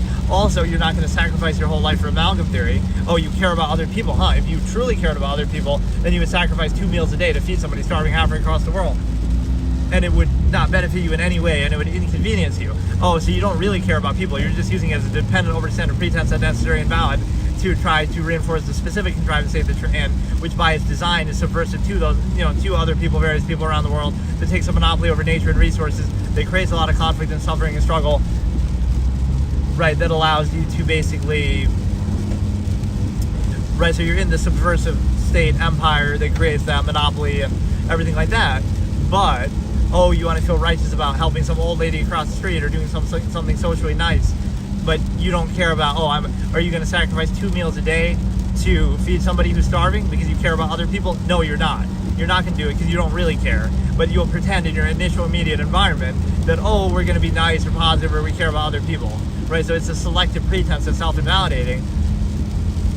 Kind of like when people say about the reparations or something. Yeah, give reparations to the Native Americans then and give them back their land, and that's it, right? If you really care about that. But people won't do that or argue for that because that doesn't benefit anybody, right? It's a cui bono effect. Okay, everybody who lives in the U.S. who isn't Native American or 50% or up or whatever of Native American, however you want to distinguish it, could just leave and then we give their land back to their, and that's it. But that doesn't benefit anybody, so there's nobody really arguing for that or pushing for that, except for probably Native Americans themselves, rightfully, but whatever. Whereas the reparations thing is different. Oh no, we want reparations for mistreatment and segregation and slavery, which is fair, but it's like, that's selective, because, okay, what about the Native Americans then? Right, that one doesn't benefit anybody. The reparation thing kind of does, because you're getting, you're trying to get something for it. Again, it doesn't mean that, it's just far removed from that, though, because, you're trying to get benefits for something that you didn't even experience yourself. But, so, it makes it seem like it's hard to disagree with that, because you feel like you're,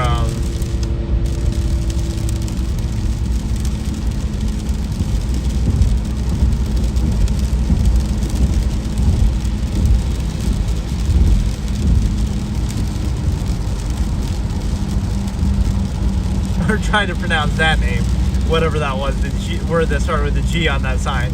You should probably be able to see everything pretty clearly. Onondaga Nation, we still use a lot of those Native American names and stuff, right? Even Onondaga County is what Syracuse is. That's a Native American term, right? Onondaga, or a lot of these things are taken from there, so I don't know whether that's considered offensive or an affront, or whether that's a good thing. Like, oh, you took over their land and killed everybody, but at least you kept their names intact. Or that's a bad thing, like you're rubbing insult to injury, that you couldn't even come up with your own name or change that. It's kind of like, that sign is amazing though, that restaurant sign. Even though it looks a little worn, it's very noticeable. Like with the, what is it called? The NFL team, that Washington Redskins, right? Some people found that a positive thing, like, oh, it take pride in their Native American culture or something. Some people thought it was a good thing, some people think it's a bad thing. So it's like, I find that kind of silly with the being offended by stuff like just to reference something that exists, right? Like, if you reference something that is real and exists or existed, that's bad, right? So if I say, oh, conquistadors, but conquistadors were sometimes bad people and they did some bad things and killed, so if I name a team, somebody, and I think there is a team named that, I don't know, like in some league, like, oh, the Los Angeles Conquistadors or whatever, right?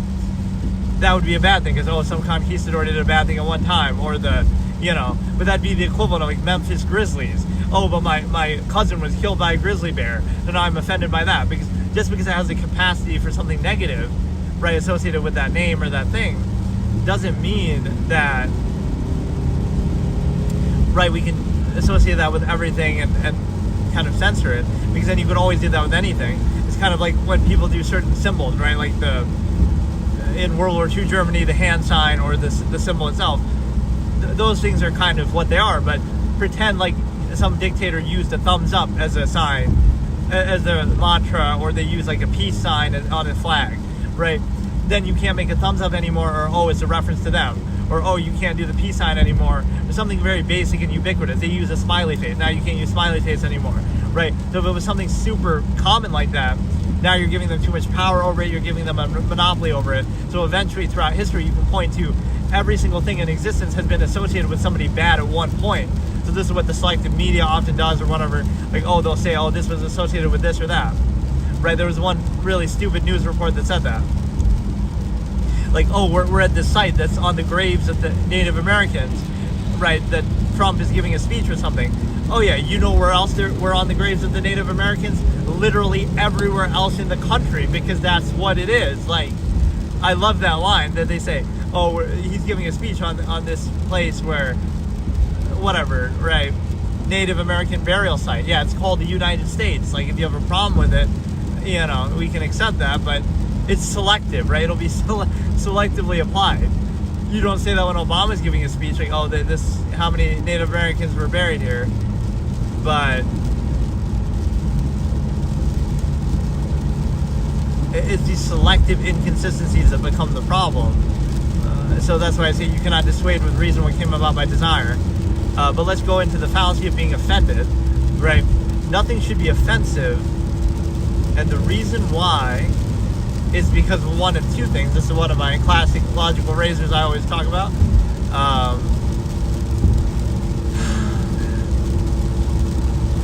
The battery is showing like 37 minutes left, which should be enough here. Really only like, oh, it's gonna be close. Actually, it's gonna be cutting it close.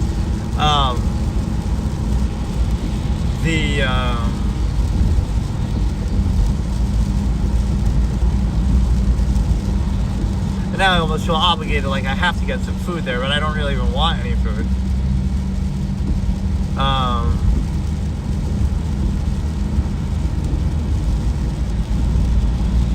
But no, the fallacy of being offended, basically. Right, so here's what we got with that. Nothing should be offensive, and you shouldn't need to censor reality, because, like, one of two things. If what's being said is wrong and just inaccurate and so negative, right, that, oh, that's such a bad idea. Social Darwinism should win out. So what I say is, like, if your enemy or somebody says something that is the worst, right, you wouldn't need to censor them. You would want to frame it on your wall and say, look at what this person said. So now nobody's going to support them. You wouldn't need to censor it, right, because it's like, oh, it's so bad what they said. So if it really is so bad and the majority of people agree with you, social Darwinism should win and be like, not only would censoring it not hurt them, it should even help them, because, oh, now you're censoring something bad that they said that could be used against them. So what you're really saying is, oh, you want to make that decision for people by censoring it yourself, right? Not give them the chance to think for themselves or decide for themselves. And so what that means is you're basically in a position to, again,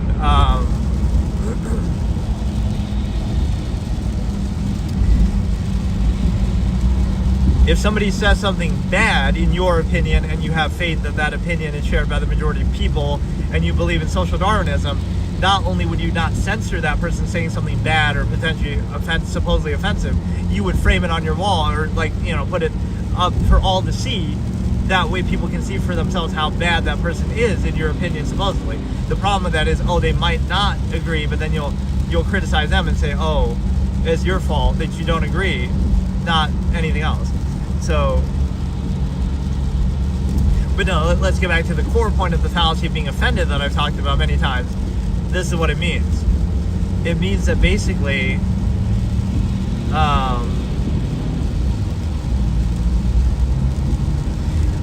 let's look at a different concept for a second here. Like, everybody in a hurry with, like, nowhere to go, or like everything self-created. For all of modern human technology and achievement, all of it is nothing more than zero-sum reaction relief to the, you know, same tendencies and process. So there's no higher standard or lofty thing. If you look at what did cavemen do and what did people do in history, or what do animals do, everything we do is the same. It's just, oh, our technology makes it seem better, but everything serves the purpose of nothing more than zero-sum sustenance. Like, oh, we're still eating food, just like animals eat food. It's still the same need that we're addressing. We can dress it up, oh, it tastes better, we have more quantity of it, whatever, but it's still the same thing, right? So it's zero-sum. Like, we might live longer, we might have more options, we might, you know, do that reaction relief to the inherent tendencies more easily or whatever, but it's not,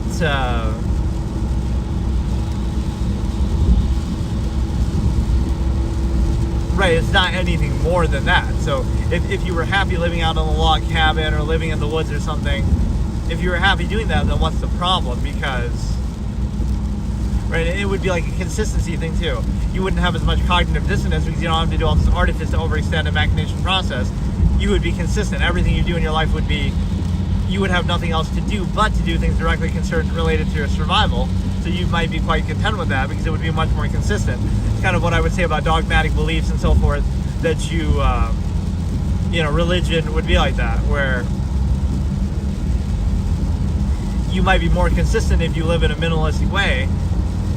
Whereas, where does it say in a Bible or anything that you should use modern technology and do all these things? It doesn't say that, right? You can say it doesn't say not to do that, but if you followed it word by word, you wouldn't be doing modern things as much, or overextending, or whatever, going along with whatever era you happen to be in. That's not, because it uses a lot of antiquated language and antiquated technology and stuff like that.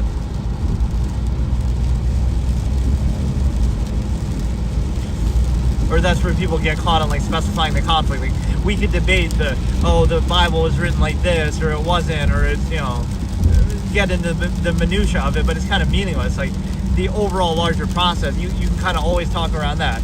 Oh, you haven't read this Bible, or you haven't read this chapter, or you can analyze this phrase, or that it doesn't matter, because the larger process is the same of all religions. And so, instead of getting caught on the specifics, don't specify the conflict. You see something in the bigger picture. And then also, it's like, okay, well, whatever, let's do the fallacy of being offended. Nothing should be offensive to you, because I kind of gave up on that channel too, the Court of Reason. I still have it on here, but on YouTube somewhere. But I've just been doing it on here. Like, this is basically the same thing, same topics that I'm discussing. I had like 4 subscribers, but before I know it, I'll go back and it'll have like 1 million or something. But just once I want one of my videos to go viral like that. And I had a couple kind of go viral. I guess you could consider that. My Danganronpa clips on my main channel here, one got like 50k views, one got like 40k views. One of my WoW clips got like 30k views. So that, I would consider that moderately viral, especially for a small channel. To get that is, obviously my average videos get like, at best, a couple hundred views, even somewhat, but not like that. So what you have to understand, and what I want you to understand, is the fact that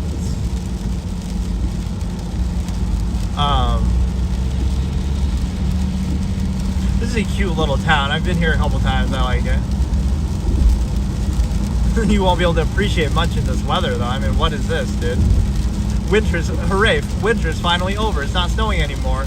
And look at what we have to deal with. Like, this area is cursed, man. Like, why anybody lives here, I don't know. But no, it's like the overextension. It's like you're struggling to put food on the table for the 5 kids that you chose to have.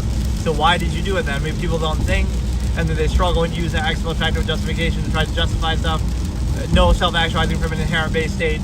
Like, you can vouch for the state you're in, whatever, indignantly insist upon it. But how about you put a little thought into it? How could it do any harm? You could have thought about it and decided maybe you don't want to do that, and then decided for yourself. But people don't have any sense of purpose or meaning anyway. They're kind of aimless, mindless, reactionary. So they're controlled at half-mast by their base inherent tendencies and standards, by some inherent reality. So, again, nothing should be offensive to you. And the reason why nothing should be offensive is because if it's true, if what's being said is true, then you already know it. You would already be aware of it, and so at worst, it's redundant, right? So either it's true and it's redundant, and you're already aware of that, or so then it wouldn't offend you because you already knew that, or it would be, oh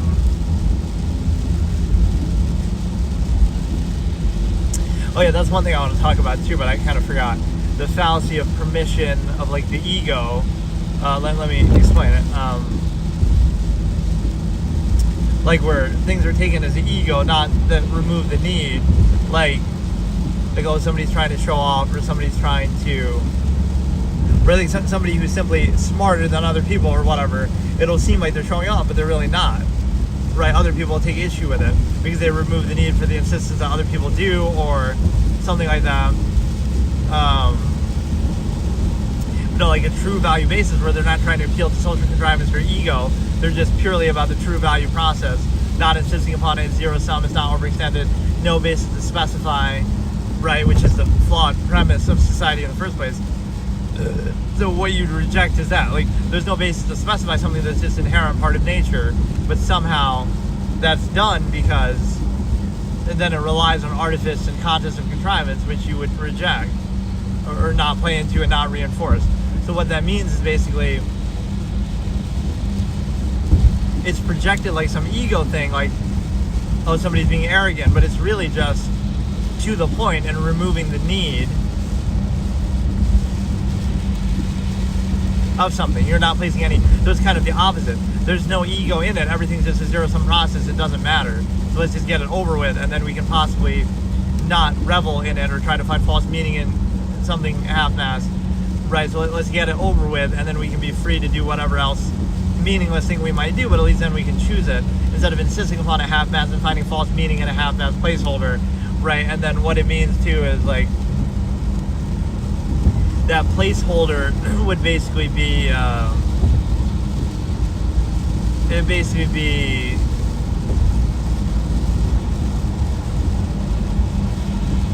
a way to overcompensate for what would otherwise be a measure or some true value. You instead concede a non-value subversive state, and then you require constant reinforcement, social contrivance, overcompensation, distraction. You require that as a placeholder. If you take away social interaction that people are more aware of the nature of the process, it wouldn't be specified, it wouldn't be monopolized, it wouldn't be controlled, and it wouldn't be subversive, a lack of value. They would have issue with it. People would have issue with it, but that's because they have issue with it anyway. They're just not aware of it because they distract from it with the social contrivance and stuff like that. And if you take away the placeholder that makes up for the lack of full value, true value measured state and reinforces a subversive state, if you take away the social contrivance, what happens? You take away the social contrivance, but you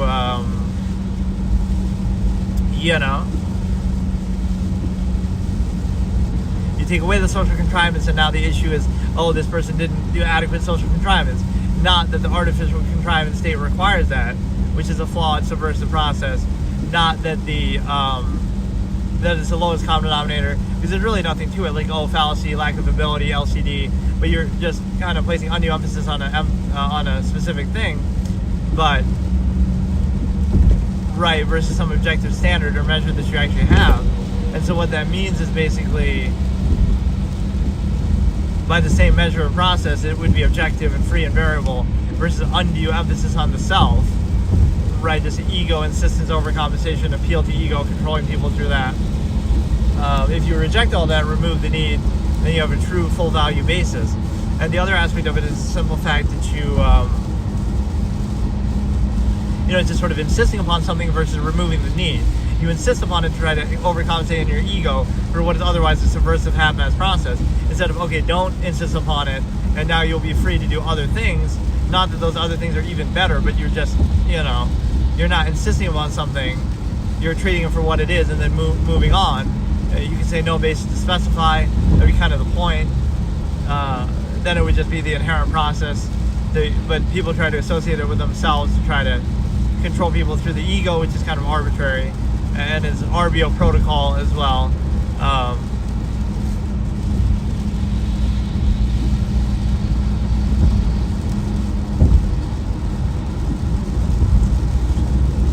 So we're almost there. That was a pretty painless drive. This whole stream seemed to go very fast. I mean, it's almost 2 hours.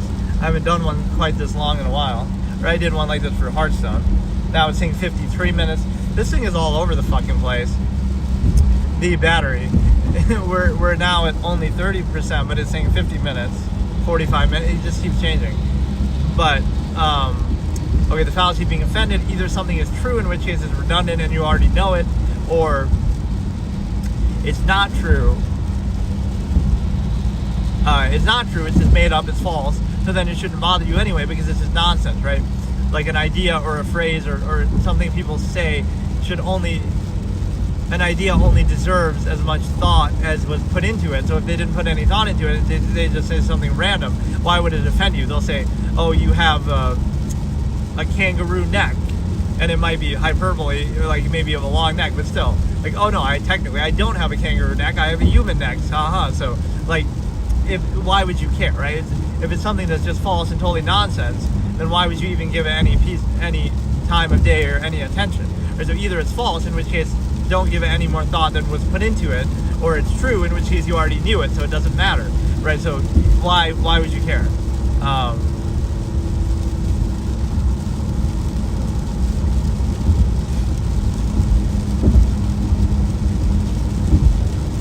But yeah, let's look at another concept to do like with the social contrivance aspect.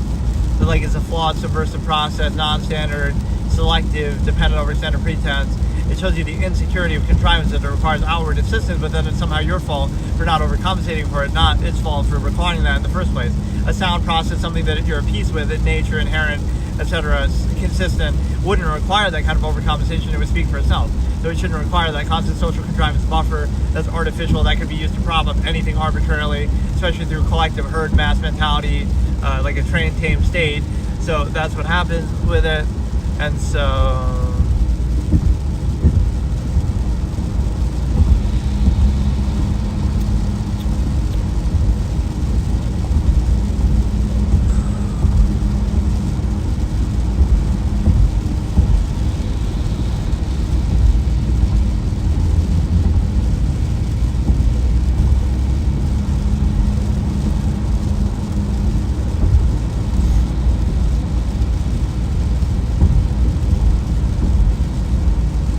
like the inability to socially overcompensate for something, or in other ways place undue emphasis and overcompensate for the flawed process. But what if you prefer a sound process, higher standard, etc.?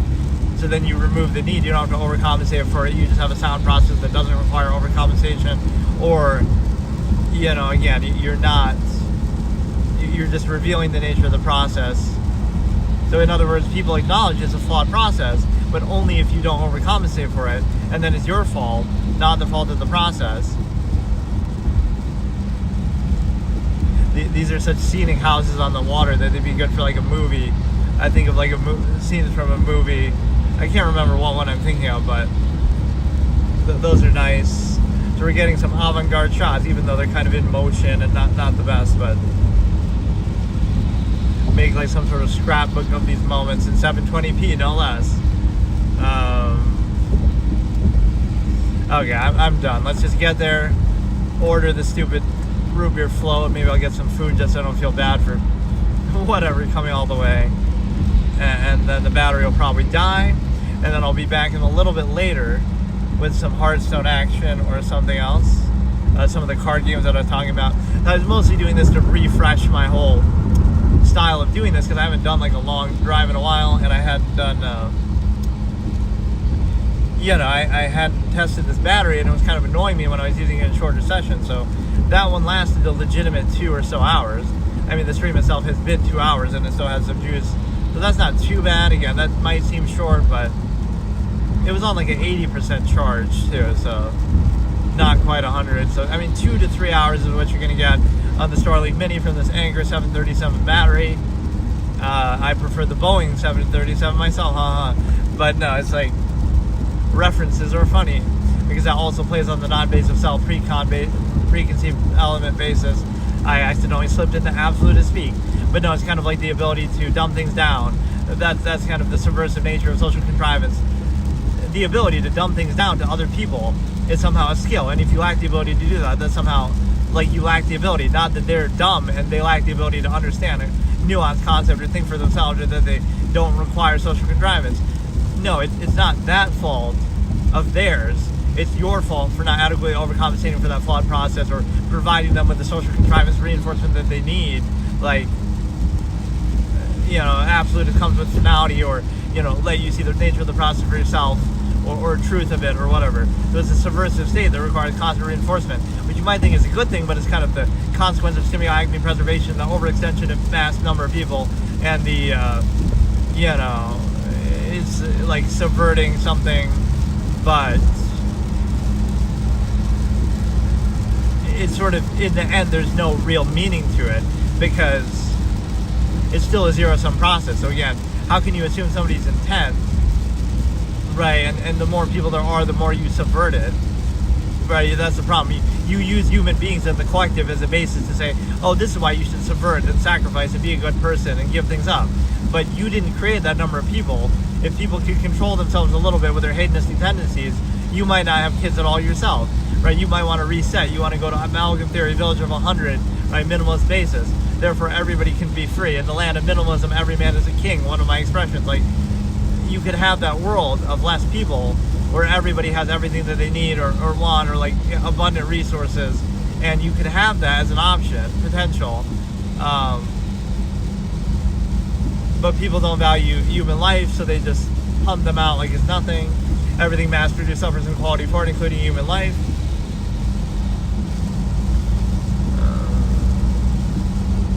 Oh yeah, I forgot. Ithaca is even in this direction, of course, home of Cornell.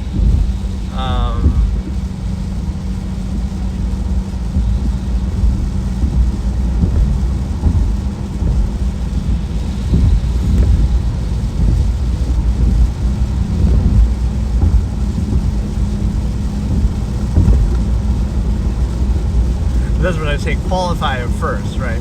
So to be aware of it is not to be above it, but you should put thought into everything, or somehow there's a condemned element, like somehow thinking is bad because it makes other people uncomfortable about the state and the process that they're already living in or part of, or they won't do it themselves. But that's really the tell of religion or even social contrivance. People who don't think, who would condemn thought and ridicule thought, but they're supposed to be credible and they're so sure of themselves. It's easy to be sure of yourself when you don't think about it, when you're not objective, when you're emotional, right? So that's why the full of sound and fury but signifying nothing, or kind of the loudest voice is not the wisest, or it's easy to be super passionate about something when you don't think about it, because you can just look at only the positives or only the part you want and ignore the rest. So you're not thinking about it, you're just controlled by the framing of it, right? You're indignantly insisting upon it. So it's kind of like, but people really aren't self-aware and they don't really think, so I don't really respect it anymore to even discuss these things in a serious way. I'm just kind of doing it as a record of them, but I don't, this is a form of giving up. You really think I would do it in this manner if I, whatever, it's kind of ironic, but. So we're almost there. Seems like the battery will easily last now, 29%. So that was about 2 hours, so it would last, between 2.5 and 3, and almost it seems like 3 if it was 100%, which is pretty good. But good thing I have the other one if I want to do the Hearthstone stream now on this, that would be another 2 to 3 hours of the same thing. So, and of course I can stream on the phone's Wi-Fi itself, but I'm kind of testing this because that one has its limits. Like, you can do 50 gigabytes and a month, and then that's it. It caps out at the high speed, so then it won't work. Whereas the Starlink kind of is more infinite, even though it has its limits. The upload speed of it is pretty bad, actually, because I was trying to upload some videos with it, and they were taking forever, right? So let's see, what was my newest upload on my main channel? Let me plug that. Not that I really care, but I just uploaded a tribute to Quercus Alba, in a way, the tier list. I keep doing some of my old VODs from 2021. End of 2021, we're still stuck in that. Or wait, 2021.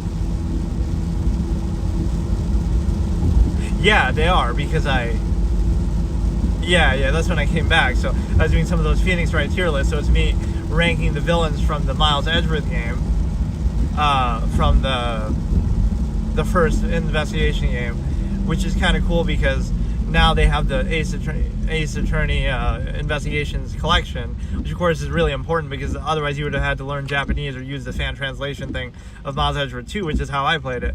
But now they have the official thing, so that'll have the second game, and it also allows you to, whereas Apollo Justice has a trilogy, even though it really isn't, because he's not even the main. That's the biggest shit talk possible.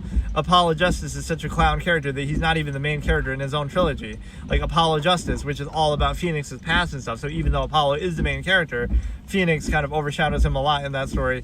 Dual Destinies, it doesn't really feel like Apollo is the main character at all. It feels more like Athena is the main character than even him, because Phoenix still plays a role. Athena, it's kind of balanced, but it doesn't really feel like Apollo is the main character in that at all. Spirit of Justice, it kind of does, because it involves his dad and stuff, but even then, that's considered the Apollo Justice trilogy, which I think is I laughed when I first saw that. Bro is not even the main character in his own trilogy. But no, we uploaded the ranking the quality of the crimes from Miles Edgeworth, and so what I haven't heard is the English voices of the thing,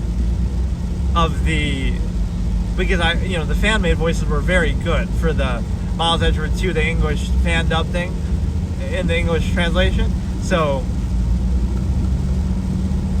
I haven't heard the ones that are in the actual trilogy, or not the trilogy, the collection.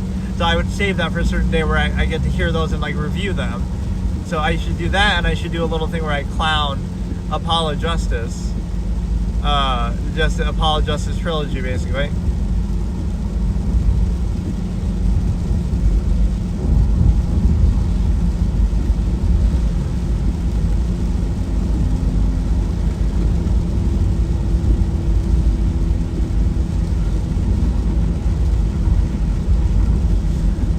Made it.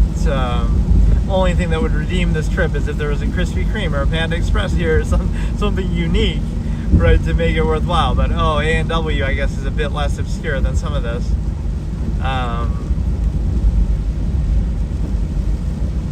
Really wasn't a bad trip, though. I mean, I don't mind it.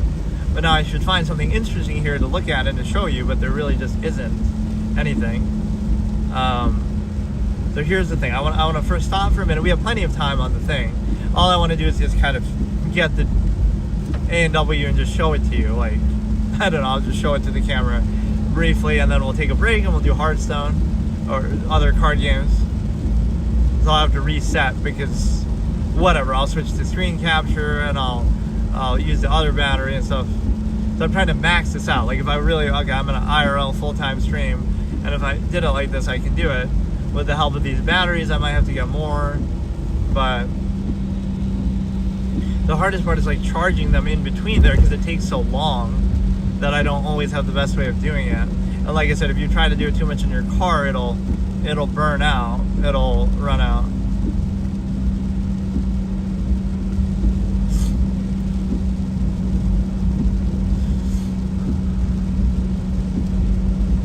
This is a pretty decent city too. I haven't been here too much, but again, like nothing competes with Syracuse in terms of its just sheer size. In fact, you might even consider this somehow part of Syracuse still. People might say that. But no, I want to make almost a clip of that, whether it was me mentioning it here, which isn't the best in terms of audio quality. But no, I want to do a clip clowning the Ace Attorney. Like, I got to explain it, okay. In Apollo Justice, case 1, you get carried by Phoenix. In case 2, is just trash and forgettable, but whatever. And then case 3, and then like case 4 is a lot about Phoenix's past and Kristoff and stuff. So like, he is the main character of the game. Obviously, it's named after him, but even there, he's overshadowed by like Phoenix as the, you know, dark horse kind of. Whatever, he's having a lot of influence in the background, and you do play as Phoenix a bit in case 4, so like I'm not trying to undermine him too much, but that game is overshadowed by, it's really about Phoenix and him and Kristoff. That's the main storyline. So Apollo just happens to be the one doing the work, and then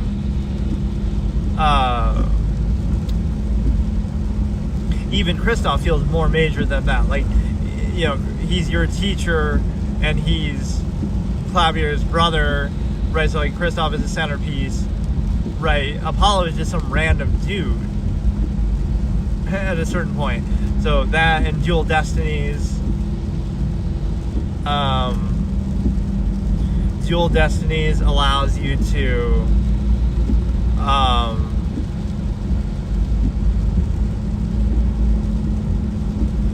again, the first case, Dual Destiny's first case is Phoenix.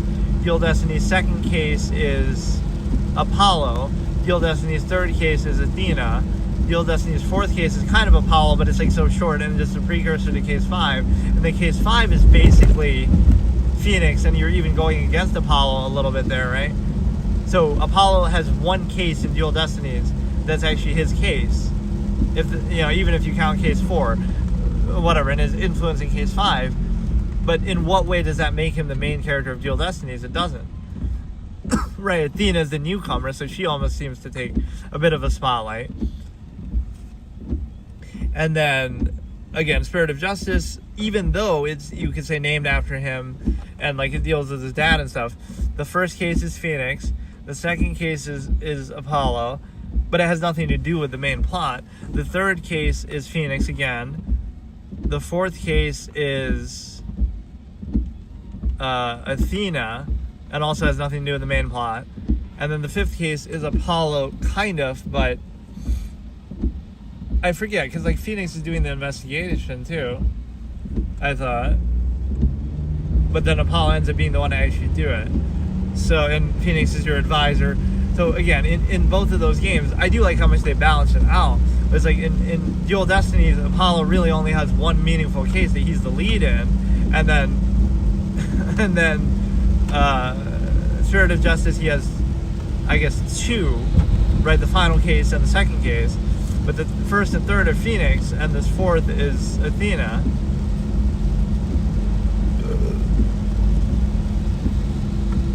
Here it is. This is what we came for, dude. This is it. Now, they'll be closed or something. Or it looks like a gas station. Or no, it's just because they have that overhang like Sonic does or whatever. Right, the whole drive-in gimmick thing, I guess.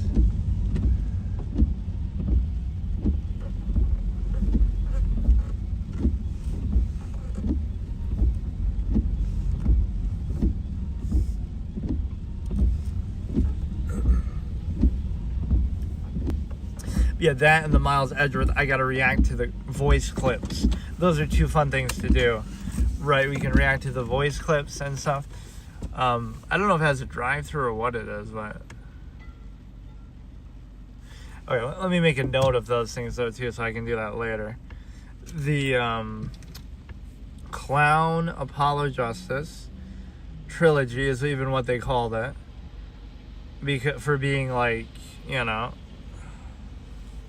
not even the main character, and then react to the objections from the Ace Attorney Investigations thing, part 2 in its official form, right, that they took forever to actually translate or whatever. And so I don't know how this exactly works. I could just go inside, I guess. That's kind of interesting. So there are none in Syracuse, so the closest one was here. And outdoor seating would be great right now. Like, does it have... Yeah, what does it stand for, first of all? Names of its founders, Roy W. Allen and Frank Wright.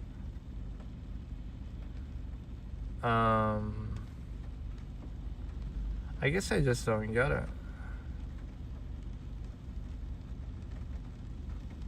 I could just go inside. I mean, what if I just let this run and just go inside and get something, and then I can show you? I guess that would make more sense.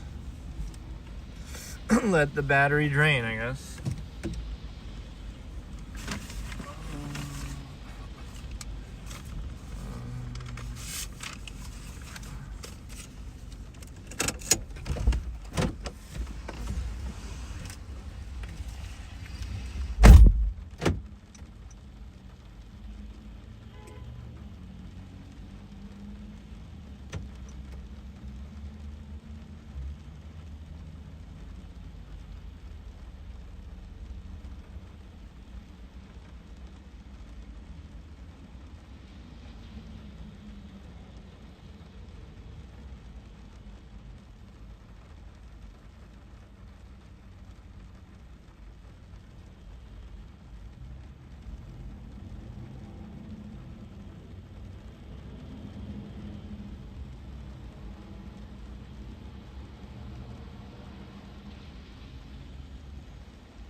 bro drove an hour to get A&W.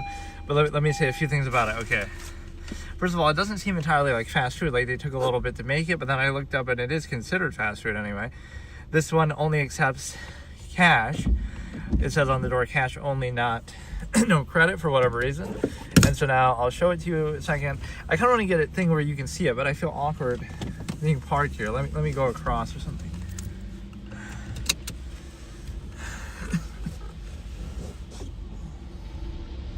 But like you'll get a view of it on my way out at least.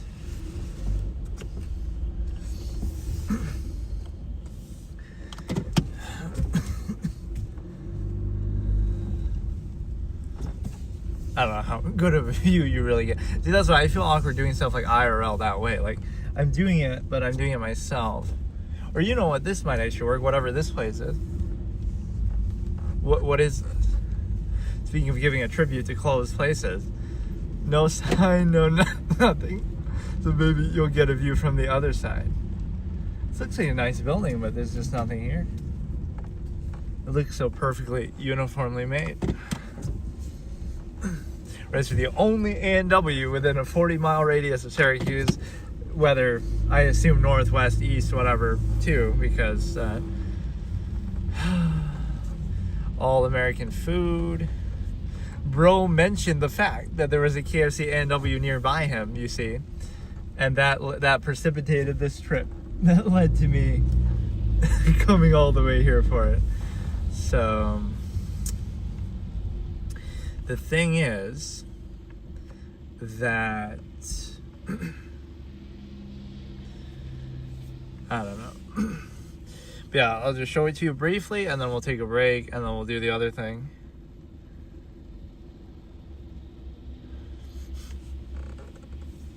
That is really funny though, but I guess that's a good reason to do it, sort of. I mean,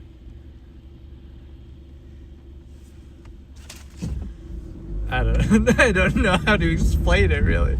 That's funny, man. Okay, so can I sit in here in such a way that you'll be able to see the place? And the answer is, I don't even know how to get in there. This parking lot is that big that this is part of it. We don't need just a straight shot. We need to park. I'll park deliberately at an angle such that you can see the A&W across. Right, even if it seems like I'm crooked or something. Or it would have to be... Damn.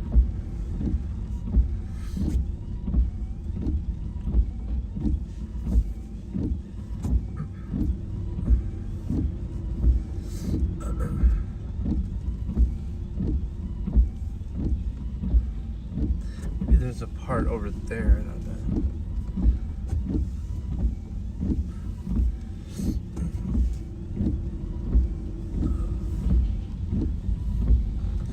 know. Exit. Like how about this? Would this not encompass it? I guess it wouldn't.